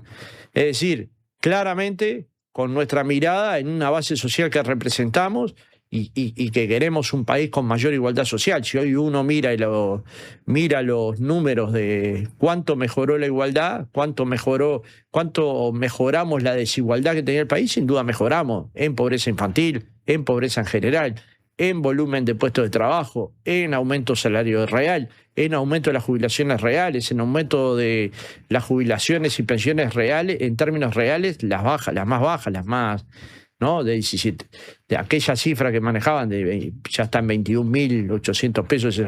No da. Pero si seguimos dando saltos de estas características, va a haber un momento donde haya una jubilación mínima similar al salario mínimo. Pereira, y ahí reitero lo que consultaba Yami recién.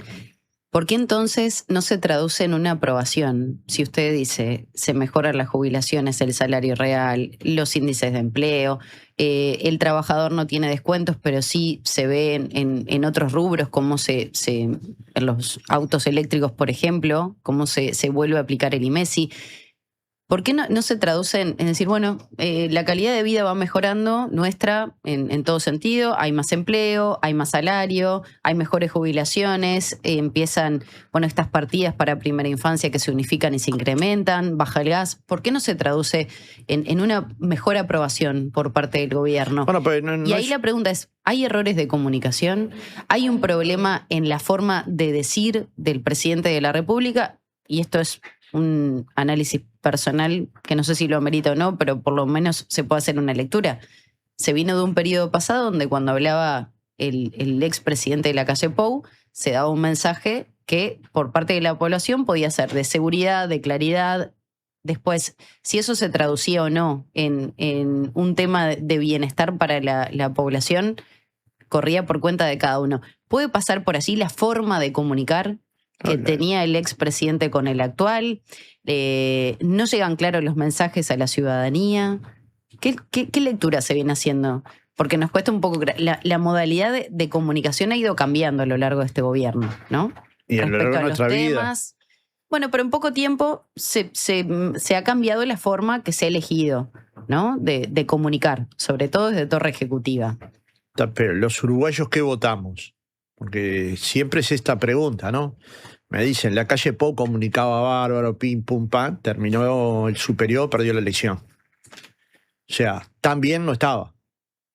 Digamos, uno debería pensar que un gobierno que dicen que comunicaba muy bien y que tenía guarismos superiores al 50%, como decían los politólogos en su momento, debería ser un gobierno que fuera reelegido. Su campaña electoral, la de Delgado, estuvo vinculada a la reelección del gobierno anterior. Y sin embargo perdieron por 100.000 votos. Es decir, que yo parto de la base de que muchas veces sobreestimamos cómo se comunica y eso cómo impacta en la sociedad. No quiere decir que no sea importante. Pero eso se vincula con el votante frente amplista, ¿no? Cosa distinta, las encuestas están arrojando que el votante frente amplista está descontento. Pero vamos por parte. Nosotros votamos a un hombre Canelones, profesor de historia, que fue 2 veces intendente, 2 veces secretario general de Canelones y que tiene un vínculo de mano a mano con la sociedad como ningún presidente ha tenido, salvo Pepe, creo yo. Entonces, digamos, ese presidente no es el presidente que seguramente tiene el discurso tradicional de los presidentes que ha tenido el Uruguay con fuerte comunicación personal. Pero sí sabe construir equipos. Y sí sabe cambiar la realidad de un país, como he demostrado con algunos números. Podría dar muchísimo más en términos de obra pública, en términos de política de viviendas. Ahora, luego hay que gestionar la política, el poder se gestiona. Y gestionarlo es que estas cosas que van cambiando la vida lleguen a la gente a través de la gestión política, que no es solo del presidente. Es del presidente, es del Parlamento, es de la presidencia del Frente Amplio. Todos tenemos una responsabilidad. Es de nuestros compañeros de base informando a la totalidad de la sociedad, pero para eso tiene que haber un acuerdo generalizado de dónde vamos a poner los énfasis de esta etapa. Yo tengo la idea de que estamos pegando la vuelta para recuperarnos, pero insisto que esto nos va a llevar un tiempo largo. Si nos viniera la impaciencia, si nos viniera la falta de saber que en los momentos difíciles lo que hay que hacer es pensar, reflexionar y después actuar, seguramente nos precipitaríamos. Si por el contrario evaluamos que hay un gobierno que está cambiando la vida de la gente, pero que no lo estamos gestionando políticamente adecuado, es decir, nuestro contacto con la política y con la sociedad es pobre o es bajo, bueno, eso es lo que tenemos que mejorar. El FATE Escucha es un instrumento, pero no es un instrumento que por sí solo dé para este tema. Hay que utilizar muchos otros instrumentos de la política, también los de comunicación. Pero en general cuando decimos el Frente comunica mal, yo siempre esto lo contrapongo como cómo puede ser que un partido que comunica mal, todo lo comunica mal, gane 4 o 6 elecciones. Algo debemos de comunicar bien. ¿Y qué es lo que comunicamos bien? Que gobernamos 16 años y hubo 16 años de crecimiento del salario real. Gobernamos 16 años, hubo 16 años de crecimiento de las jubilaciones. Gobernamos 16 años y hubo crecimiento por encima de los aumentos de las jubilaciones para las jubilaciones mínimas. Mejoramos el presupuesto educativo de 2,3%, cerca del 5%, pero en vez de un producto de menos de 20.000 millones, un producto de más de 80.000 millones. Generamos escuelas de tiempo completo para 100.000 niños o tiempo extendido. Le dimos una computadora a cada niño y colocamos internet por fibra óptica en todas las ciudades de 1.000 habitantes. Es el único país de América Latina. Eso es universalizar las políticas. Le dimos energía eléctrica a los hogares uruguayos por más del 99% de los hogares. Eso es ir y colocar electricidad en el medio del campo, ¿no? Con lo caro que es, pero dándole un derecho humano fundamental a las personas que viven ahí. Estas políticas que cambian la vida de la gente, nosotros nunca las hemos utilizado para hacer gestión de la política. Y es lo que hay que hacer, porque finalmente hay un país antes de que gobernara el Frente Amplio y otro después. Y hay un país cuando dejó de gobernar el Frente Amplio y un país que la calle dejó con $1.000 millones de déficit fiscal mayor y 1.000 de deudas. Le consulto esto a ver qué análisis hace usted. Nos está repasando todos estos logros que han tenido los gobiernos frente amplistas, ¿no? Sí. Ya los económicos, sociales, educativos y demás. Culturales, Teatro Solís, Ante la Arena, Sodre. El auditorio del Sodre. La pregunta es, ¿por qué entonces cuando hay un hecho puntual, como por ejemplo el del vehículo particular, la camioneta que se compró el presidente de la República, toma ese estado público, toma la trascendencia, el manejo es primero de chiste, después de un mensaje grabado, después salen noticias en algunos medios y hay que salir a responder? ¿Qué pasa con eso también? ¿No se están haciendo las cosas del todo bien? ¿No se miden consecuencias respecto a lo que puede implicar una compra de esas características? ¿Un mensaje contradictorio para la población? ¿Qué el pasa presidente ahí? esto lo laudó de la manera que ya nadie puede discutir. Donó la totalidad del bien, el dinero que había pagado, Sí, su camioneta interior. Yo no digo que no fue confuso. Si estaba bien que eso se lo tomara como un vehículo personal de una rifa que nunca se realizó, pero no la ganó nadie. quedó como muy confuso incluso hasta la militancia. De hecho, salieron a la luz videos antiquísimos de cuando Tabaré Vázquez era intendente respecto a situaciones similares que tuvo y cómo lo manejó, ¿no? Dejándolo a una rifa para la ciudadanía que estuviera presente en la explanada de la intendencia, en contraposición con lo que sucedió con el presidente de la República actual. No, yo no comparo presidentes porque... No, yo digo cómo se maneja un presidente de izquierda contra otro. Nuestro presidente actual entiende y tiene todas las asesorías que ahí no se había cometido ninguna falta ética, mucho menos una falta de otro tipo, y actuó.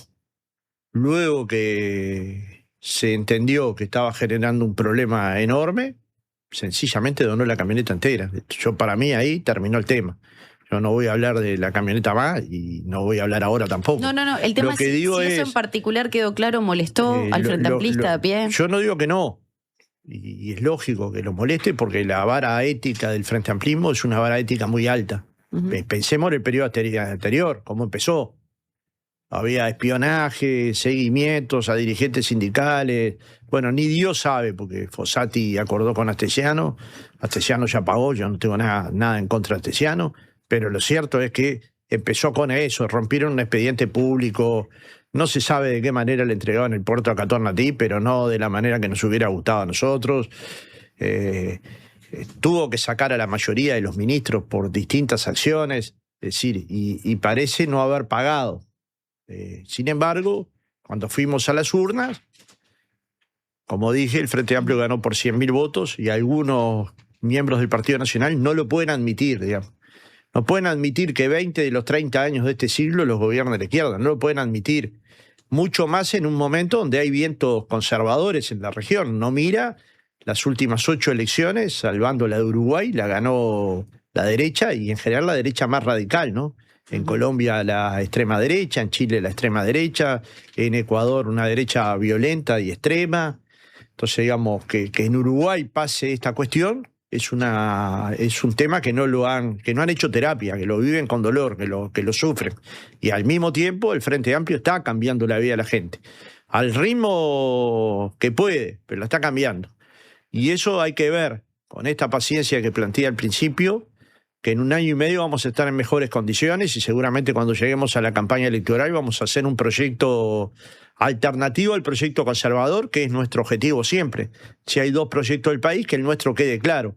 Por ejemplo, el Partido Nacional llegó al gobierno, el primer año los trabajadores y los jubilados perdieron más del 4%. El Frente Amplio llegó al gobierno, el primer año creció 2.3%. El presidente Lacalle hizo un ajuste fiscal, nada personal, es política, ¿no? Sobre los salarios, sobre las jubilaciones y sobre el gasto público, el Frente Amplio no solo no restringió el gasto público, sino que lo extendió. O sea, gravó al que más tenía, a las multinacionales que facturan más de 750 millones de euros. Y esto la gente lo tiene que internalizar. No colocamos impuestos por más de 600 millones de dólares. ¿Para qué? Para poder atender la política pública y también para ordenar las cuentas públicas. Porque luego Uruguay tiene que salir a poder dar tranquilidad a los mercados para que nuestra deuda siga teniendo el porcentaje tan bajo que tiene hoy. Entonces Uruguay tiene desafíos de mayor integración, tiene desafíos con la pobreza, pero los está atendiendo. Si al final del periodo, efectivamente, como dan los análisis de nuestros técnicos, la pobreza infantil de 0 a 3 años va a haber caído 25%, habremos dado un salto fundamental. No es que se resuelve el tema, es que damos un salto fundamental. ¿Es el tema económico el único tema que se va a hacer con la niñez? No. Ya ver, universalizar 3 años, escuelas de tiempo completo y tiempo extendido en los contextos más críticos, viviendas pensadas para esos sectores. El Uruguay crece contigo para seguir los niños que ahora están naciendo en los hospitales públicos y seguirlos hasta los 3 años, para que no vivan en una casa con piso de barro, para que tengan un baño dentro de la casa, para que efectivamente les llegue la salud. Entonces, digamos, hay un conjunto de políticas públicas dirigidas a atender la niñez. Entonces, cuando uno quiere crecer y distribuir, no tiene más remedio que poner el dedo en la balanza de los más débiles. Cuando la izquierda dice vamos a colocar la mayor parte de los recursos en los que menos tienen, lo que está diciendo es somos un gobierno de izquierda, somos el Frente Amplio y en estas circunstancias en que hay dificultades de crecimiento, precisamente porque el mundo está con muchas dificultades, el Frente Amplio igual coloca sus énfasis en pobreza infantil, en educación pública, en salud pública, en seguridad pública. Es decir, políticas sociales que beneficien a los que de alguna manera la sociedad lo fue desafiliando, ¿no? Entonces, esto es tener un gobierno de izquierda. Un país que crece, un país que se desarrolla, un país que distribuye y un país que pone el dedo en las personas que están más embromadas y particularmente en niños y niñas que tienen penurias muy importantes, ¿no? Pereira, pasan 23 de las 8. Hacemos rapidito una pausa, quedan muchos Con temas mucho gusto. para seguir abordando. Ya volvemos. Llegó el yogur. Rico, cremoso, con 11 gramos de proteína y probióticos. Probá el yogur. En sus dos versiones, natural y sin azúcar. El yogur griego más uruguayo es de Conaprole. En Habitab, resolvé todas tus gestiones. En nuestros más de 520 locales de todo el país. Y también desde nuestras aplicaciones. Más información en habitab.com.uy. En Alcance Servicio de Compañía cumplimos 30 años cuidándote. Sumate vos también a la tranquilidad de contar con Alcance. Afiliate ahora con 3 meses gratis y 12 meses con un 50% de descuento llamando al 0800 2902. Alcance 30 años. Amamos cuidarte. Estamos en todo lo que haces. Si querés saber todo sobre tu consumo, descubrí la app UTE Clientes. Podés conocer tu consumo en cualquier momento, hacer trámites, consultar tus facturas y mucho más. Descargala ahora. UTE. Avanzamos con energía. Hola, ¿estás formando tu propia opinión? Estás bien. Estás en La Diaria Radio 97.9. Homeopatía Olivencia. Idóneos en elaboración de fórmulas homeopáticas y florales. Lográ el bienestar físico y emocional de forma natural. Olivencia te escucha. Comunicate al 099-471074 o visita nuestra web olivencia.com.uy.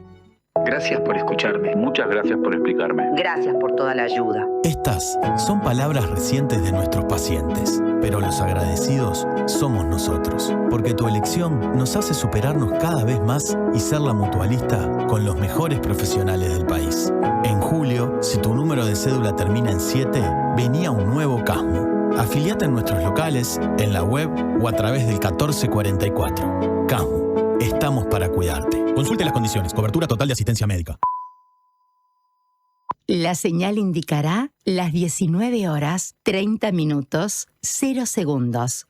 19:30 en el centenario. Lo que se dice, la primera en casa. La señal indicará que esto es una señal. La historia te está llamando, el futuro también. Mirá los mejores partidos por Canal 5 en Antel TV desde cualquier rincón del país, en todas las pantallas y sin gastar tus datos. Antel, el futuro lo creamos juntos.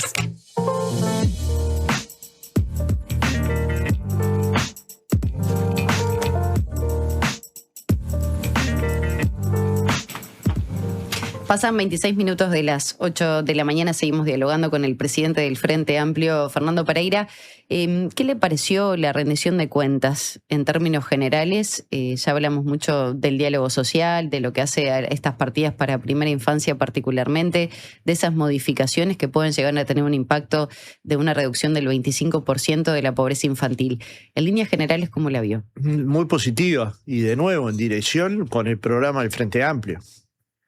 Capaz que no con la velocidad, porque esperábamos un crecimiento un poco mayor, pero sin dejar nada atrás. Es decir, intentando dar cumplimiento a un programa. Nosotros durante mucho tiempo sostuvimos que hay que gobernar con la Constitución en un brazo, es decir, la Constitución es el Estado, y con el programa del Frente Amplio en el otro. Eso es el gobierno. Y el gobierno tiene que gobernar con nuestro programa en la mano. Si uno mira la rendición de cuentas y el presupuesto nacional, la primera ley del presupuesto nacional, encuentra en el presupuesto y en la rendición de cuentas una coherencia de prioridades que estaban fijadas en el documento programático del Frente Amplio. Entonces, la posibilidad de mirarnos a la cara cuando termine el periodo y decir supimos cumplir, a mí siempre me llena de orgullo, porque no solo hay que escribir un programa, luego hay que ser coherente. Por supuesto que nunca se culmina el 100% del programa, pero si se avanza en dirección al cumplimiento y no nos perdemos, entonces claramente vamos a construir un ciclo progresista que sea capaz de cambiar realidades que todavía siguen siendo muy injustas, ¿no? En un país que tiene mayores niveles de igualdad que todos los países de América Latina, que tiene democracia plena, pero que todavía sigue siendo muy injusta para cualquier militante izquierda. Capaz que eso a algún sector de la sociedad no le molesta, a mí me duele mucho. Que algunos tengan tanto que puedan vivir 40 generaciones y otros no tengan cómo parar la olla todos los días, es un dolor para cualquier militante de la izquierda uruguaya. No digo que esto sea generalizable al Uruguay, pero sí al militante izquierda. Trabajar en la dirección de abatirlo, que es lo que creo que es la rendición de cuentas, es un proyecto que va en dirección de atender políticas sociales compensatorias y nadie puede esperar de un gobierno de izquierda que no tome medidas de ese tipo, tanto con la vivienda para achicar materiales de la construcción en cooperativas de vivienda. Es una reivindicación que tiene varias décadas de existencia, tanto por las partidas que fueron acordadas en el diálogo social y a partir de que vaya pasando el tiempo vamos a dar cumplimiento con el diálogo social para que una buena parte de los trabajadores, cerca del 30%, puedan jubilarse a los 60 años con la misma jubilación que lo hubieran hecho antes de la ley 20.130, como algunos temas vinculados a cuidados. Es decir, estamos por el camino de que el diálogo social también es una herramienta que luego tiene que tener un correlato en el Parlamento y una defensa social. El bloque social y político de los cambios está vigente y tiene que ser parte de la atención que el Frente Amplio tiene. El FAT Escucha es parte de esto, ¿no? Reunirse con la sociedad y poder escuchar las demandas es parte de tener una cercanía importante con la sociedad y la fuerza política y luego trasladárselo al gobierno. Cada departamento tiene un informe sobre cuáles fueron las demandas que llegan al gobierno y vamos a responder en un breve lapso de tiempo. Quiero consultarle, cambiando de tema completamente, que es la seguridad, porque, bueno, justamente el ministro del Interior, Carlos Negro, en esa comparecencia en el Parlamento cuando habló de los vehículos blindados, también dijo que iba a haber un aumento en los homicidios en el próximo mes. Entonces quería consultarle, porque hace pocos días estuvo José Antonio Kast, el presidente de Chile, y se habló justamente de que la posibilidad de que Uruguay adhiera a este compromiso regional de Santiago contra el crimen organizado. Entonces, si bien Uruguay no adhirió aún, pero sí se habló de la posibilidad, ¿qué opinión tiene sobre esto? Bueno, hay que estudiarlo. Yo me imagino que el Ministerio del Interior, que es la cartera especializada, en algún momento va a dar un informe en el Frente Amplio. Digamos, yo soy de los que cree que la política no puede tener la soberbia de que todos sepamos de todos los temas, porque eso es absurdo. Pero será un tema a tratar en la mesa política del Frente. Y bueno, yo creo que es un tema de esta envergadura, es un tema para mesa política, como mínimo para que la mesa política tenga la totalidad de la información. Luego es lógico que haya un combate al crimen organizado, que a esta altura es internacional, ¿no? Uno piensa en el primer comando, como luego se instaló en el Uruguay, en fin. Eso implica coordinaciones y para tener coordinaciones no hay que pensar todos igual, pero sí hay que tener un criterio de cómo ve la seguridad a la izquierda, que no es con romanticismo, pero sí que es con la idea de que la mayor parte de las personas se encuentren caminos de salida por políticas sociales complementarias que por solamente represión. Eso no implica no reprimir, porque si hay 19.000 presos en las cárceles del Uruguay es porque hay una política represiva. Pero luego también tenemos que intentar salvarlos, ¿no? No podemos ver ahí un número. Hay personas que por distintos motivos llegaron a circunstancias muy dolorosas. Después de la vida, lo más importante que uno pierde es la libertad, ¿no? Cuando empieza a dejar de importar la vida y empieza a dejar de importar la libertad, nuestros valores democráticos están en juego. Entonces, digamos, ahí hay que atender y seguramente haya que conversar mucho con la sociedad porque hay que colocar recursos para que efectivamente las personas tengan la posibilidad de reinsertarse en la sociedad. Sí, un tema que Antonio va a estar tratando más adelante en la columna es ese circuito, ¿no? Entre, bueno, el ingreso, el delito, el barrio, la contención que tiene una persona cuando vuelve a las calles.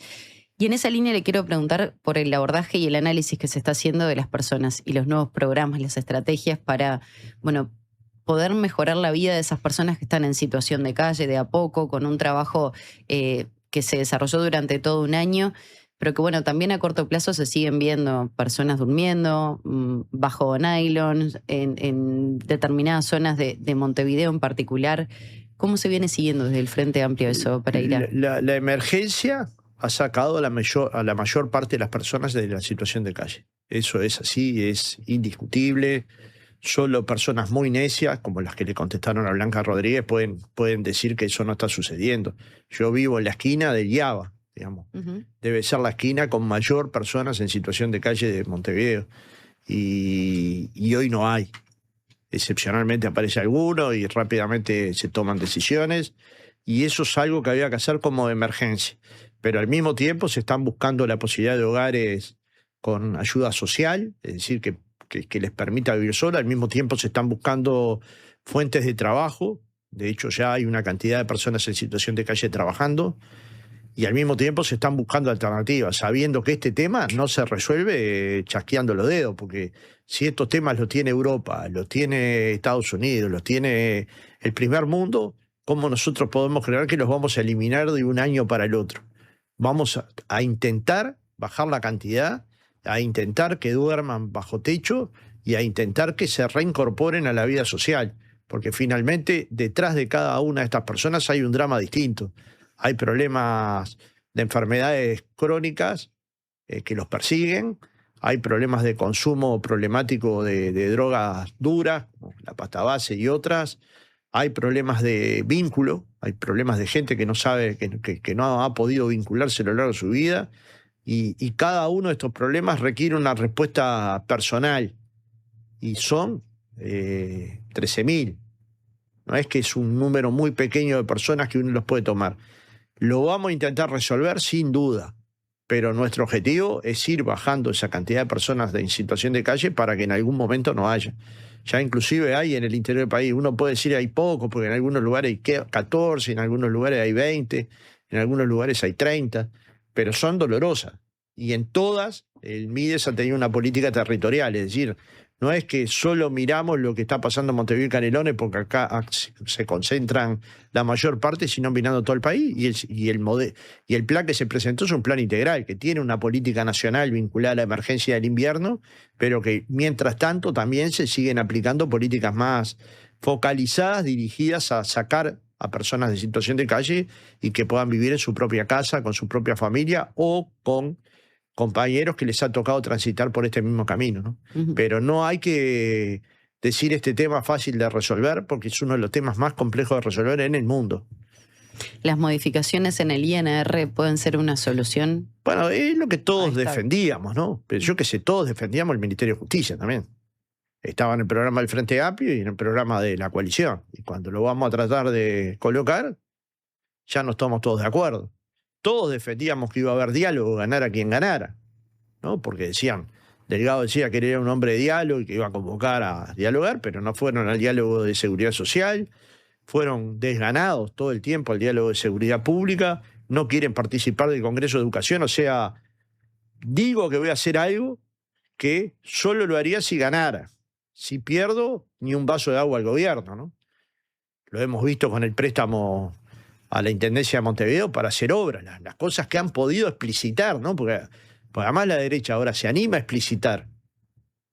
Como dijo Bianchi, yo no lo voy a votar porque le queremos ganar la Intendencia, no importa qué le pasa a los montevideanos. Simplemente les queremos ganar la Intendencia, y si eso es no votando préstamos, y ahí entendés por qué no le votaron el préstamo a Carolina Cose, ¿no? Como entendés muchas cosas, cuando pierden ni un vaso de agua al gobierno. Bueno, esto el Frente Amplio tiene que administrar, porque la derecha, insisto, nosotros enfrentamos una derecha que está violenta. Juan Martín Rodríguez es una persona que está violenta. No es una discusión de ideas, es una discusión de violencia política. Entonces, siente vergüenza de lo demás y no siente vergüenza propia. Le mintieron al Parlamento con el caso Marcel, rompieron un documento y no siente vergüenza propia. Tenía entre sus filas a Penadez, que está acusado de varios delitos de abuso sexual infantil. Y ese juicio sigue ahí. ¿Esa vergüenza no la siente? Entonces, digamos, también hay que tener cuidado, porque nosotros somos de los que creemos que hay que hacer política de alto nivel. Pero no nos vamos a dejar empujar ni por Juan Martín Rodríguez ni por ningún otro senador de los que se creen que gritando pueden cambiar la realidad. Y gritando pueden quedar roncos. Pero no van a cambiar la realidad. ¿Le preocupa que a veces algún legislador frente amplista caiga un poco en esa dinámica de ataque? Son muy pocos. Por no decir que sería como jugar a un empate forzado, decir, los militantes de la izquierda tienen una posición dura en relación a las barbaridades que nos dicen, ¿no? Digamos, a un senador puto de mierda. Y cosas así van pasando en el Senado como si fuera moneda corriente. Entonces, digamos, ¿cuál del Frente Amplio hace esto? Pues lo más duro que he escuchado es que alguien le dijo que era a alguien que era hijo de un perdedor, que son cosas muy distintas. Un fracasado. Yo no estoy de acuerdo, pero además el compañero inmediatamente se retractó del dicho. Pero eso fue lo más duro que escuché. Ahora, si pensás en las cosas que nos han dicho senadores del Partido Nacional, bueno, no hay cómo igualarlo. Solo forzadamente, solo porque vamos generando la idea que la neutralidad es decir, todos hacen lo mismo. No todos hacemos lo mismo. Una cosa es diferenciar las ideas, como planteaba el propio Lacalle, y otra cosa es meterse con las personas. Se meten con las personas. ¿Usted le parece que le pueden decir burra a María Fernanda Sousa, que tiene título de grado, de posgrado, de especializaciones? ¿Y quién es capaz de decirle burra? ¿Por qué le dicen eso? ¿Cuál es la intención? ¿No es violencia eso? Es tremenda violencia. Simbólica y violencia hacia las mujeres. Pues seguramente de esa manera no se expresarían con un varón. Entonces también hay que empezar a tener tolerancia en el ejercicio de la política. Y por momentos estas personas están intolerantes. Y coordinadas además, porque en general dicen lo mismo. Después cuando hay 3 o 4 que dicen más o menos lo mismo, claramente no es una cuestión casual. No es una persona que ese día se levantó malhumorada. Es una coordinación de agresividades que nadie para, que la calle Pau no para, que Delgado no para, y no es que no hemos hecho intentos, ¿no? Pereira, en este marco, ¿no? Que al principio ya cuando arrancó la entrevista decía que estamos frente a una posición terca y derechizada, y bueno, sabiendo que estamos a pocos minutos, pero sí quería preguntarle... Y violenta. ¿Y no me refiero a golpes, violencia simbólica, ¿no? Sí, de forma verbal.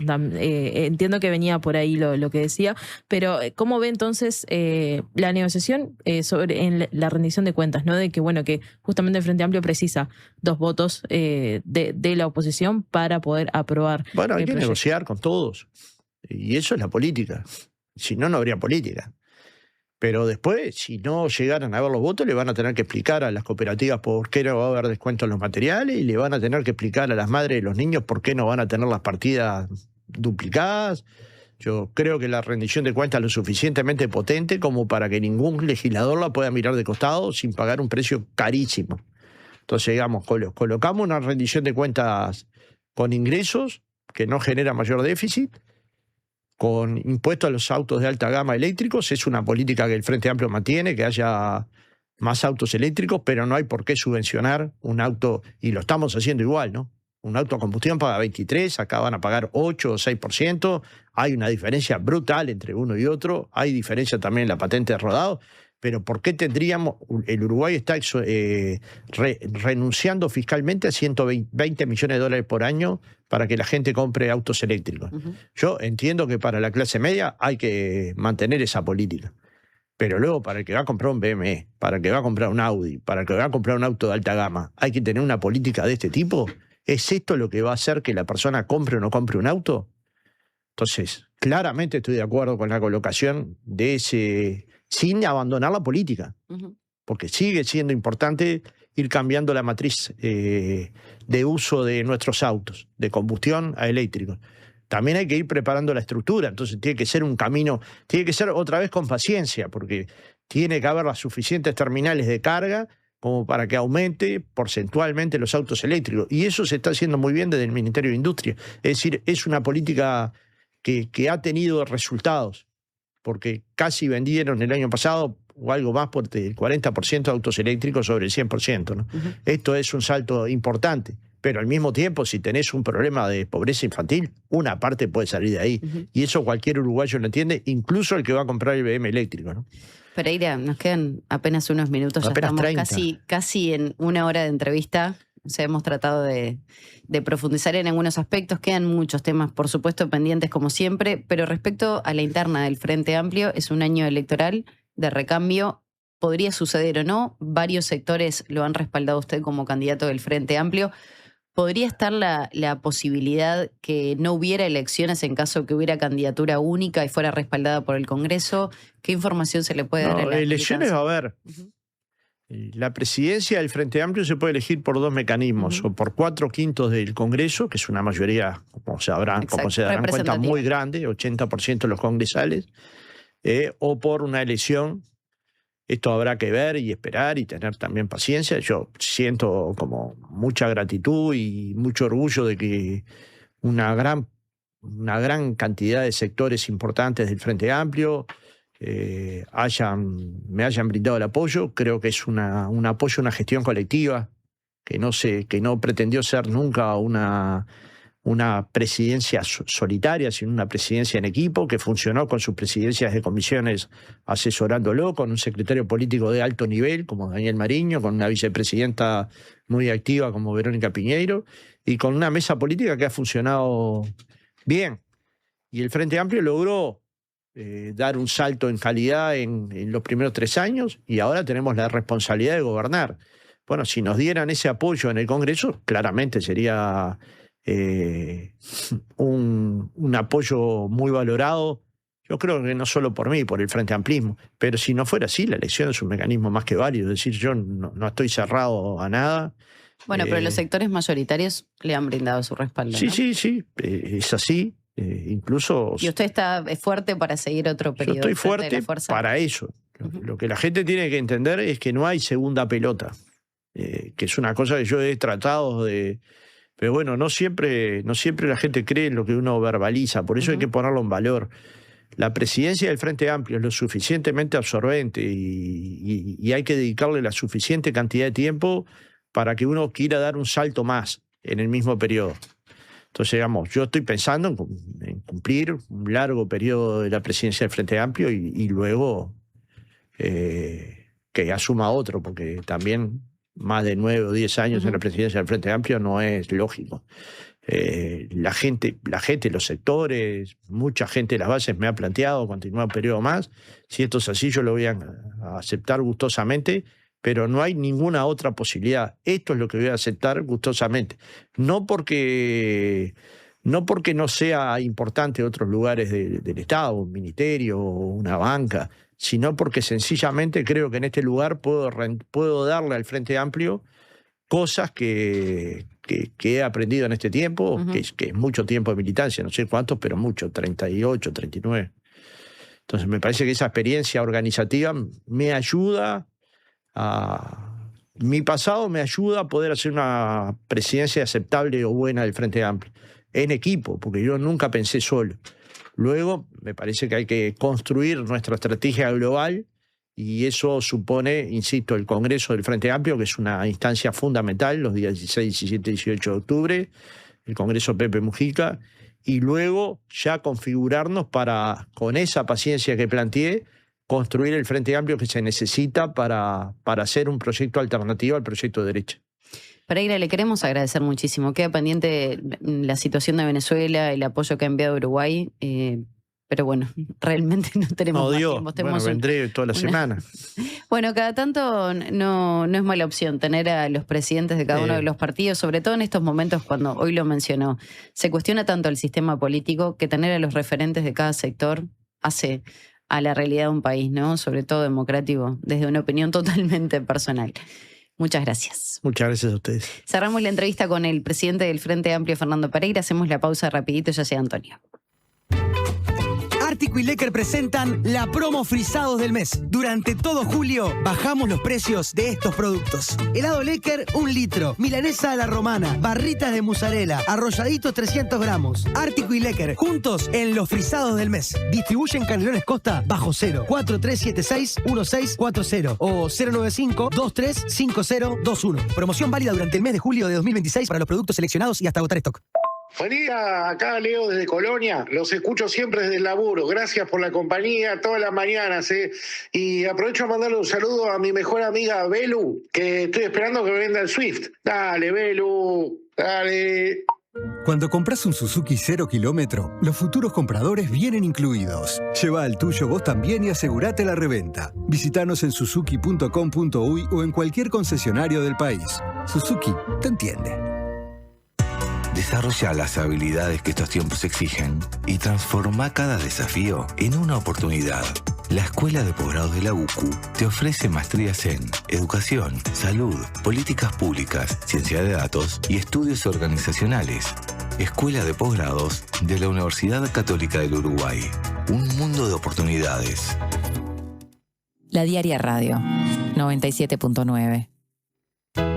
¿Usted sabe por qué nos siguen eligiendo? Porque somos credibilidad, confianza, contención y compañía calificada. Porque además le brindamos a los socios más de 20 talleres multitemáticos en la Fundación SECOM destinados a promover la calidad de vida y muchos beneficios más. Porque estamos para usted las 24 horas, los 365 días del año. SECOM, primer servicio de compañía de Uruguay y del mundo. Este año viajá por Uruguay de punta a punta con Redpagos. Participá y ganá una escapada para 2 personas, todo incluido. Desde Artigas hasta Montevideo. Vos elegís el destino. Registrate en ganarestamacerca.com.uy y suma chances pagando en locales de Redpagos o en Mi Redpagos. Redpagos, más cerca. Ver bases y condiciones en ganarestamacerca.com.uy. Campaña de bien público en el marco del artículo 50 de la Ley 20.383. Tener hijos e hijas que van a clase es como ir a clase de nuevo. Nos levantamos temprano, desayunamos a las apuradas para no llegar tarde. Corremos el bondi, con frío, con lluvia, con sueño. Hacemos los deberes de noche. Estudiamos para los escritos. Preparamos la maqueta. Marchamos en matemática, pero salvamos geografía. Actuamos de prócer, de china, de árbol. Estamos el primer día y en el último también. Cada día de clase aprenden, comparten, crecen y sueñan. Tu esfuerzo vale la pena para que digan presente. No faltar a clase hoy es una oportunidad para mañana. Es un mensaje de Presidencia de la República, ANEP, UNICEF, Ministerio de Educación y Cultura y Ceibal.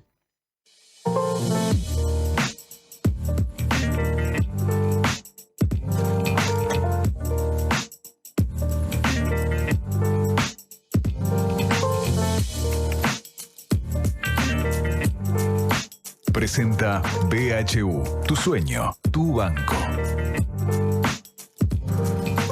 Ya estamos junto a Antonio y dejábamos presentadito por allí el tema respecto a esta realidad, ¿no? Que nos afecta este circuito, o no sé cómo llamarlo, Antonio, respecto a las personas que ingresan a la cárcel, salen, cometen un delito, ingresan a esta puerta giratoria. Centrifugadora social le puse. Ahí está.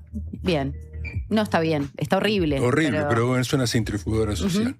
Bueno, ¿lo hablamos después? Bueno, si querés podemos dejar planteado apenas algunas líneas sobre este tema. Está bien. Digo, yo lo que quiero hablar es esto porque hay una discusión que a veces se mira por partes, una discusión de fondo que a veces se mira por partes. Pero en realidad es una sola, es la cárcel, el barrio y la violencia. Y sobre eso es lo que voy a expresar en esta columna. Bueno, ya algunas cuestiones las dejó planteadas Pereira, ¿no? Así que hacemos una nueva pausa rapidito. Ya sé que tienen ganas de escucharlo, Antonio, así que ya volvemos. Presentó BHU, tu sueño, tu banco. Última oportunidad para ponerse al día con la contribución inmobiliaria en Canelones. Hasta el 30 de octubre, accedes a convenios sin multas ni recargos y hasta en 60 cuotas. Informate por el 1828 o a través de imcanelones.gu.uy. Nunca fue tan fácil ponerte al día. No pierdas esta última chance. Canelones, avanza con la gente. Chacra La Martina, donde todo lo bueno sucede. Eventos, celebraciones sociales, empresariales, restaurante y salón de té. Además, hospedaje con ricos desayunos de campo a 20 minutos del centro. La Martina, al oeste de la ciudad. Seguinos en redes. Tenemos una buena noticia. Si tu cédula termina en 7, podés afiliarte a Médica Uruguaya a través de FONASA. Elegir Médica Uruguaya es optar por un sistema de salud que evoluciona con tecnología y un equipo médico de primer nivel comprometido con la salud de los uruguayos. La salud que avanza es uruguaya. Médica Uruguaya. Por más información, comunicate al 2487-4950. Más voces, menos ruido. La Diaria Radio 97.9. Los uruguayos somos hinchas por naturaleza, hinchas de la celeste, de la familia, de los amigos. Somos hinchas de Lucía, que enseña a sus alumnos a trabajar en equipo. ¡Genia, Lucía! Hinchas de Martín, que ya está trabajando la tierra antes que salga el sol. ¡Un crack! Nacimos para ser hinchas. Por eso tenemos al Bro, que es hincha de los proyectos de todos y desde hace 130 años está jugando para Uruguay. Banco República, hincha de todos los uruguayos y sponsor principal de la selección uruguaya de fútbol. La Mojigata presenta a Los Inadaptados con Relaciones, junto a invitadas e invitados de gran porte, que ojalá se porten a la altura de las circunstancias. Quedan ustedes descubrir quiénes son los inadaptados, quiénes son las relaciones y cuál es la mojigata. Sala Adelarreta del Sodre, miércoles 22 de julio. Pórtense bien. Entradas en Ticantel, Montevideo Music Group. En estas vacaciones de invierno, esta promo es para vos. Te damos 3 meses de plan premium de Disney Plus sin costo. Disfruta de todo lo mejor del deporte en vivo desde ESPN y de tus series y películas favoritas. Además, llévate un Antel Box a mitad de precio para convertir la TV en un Smart. Antel, el futuro lo creamos juntos.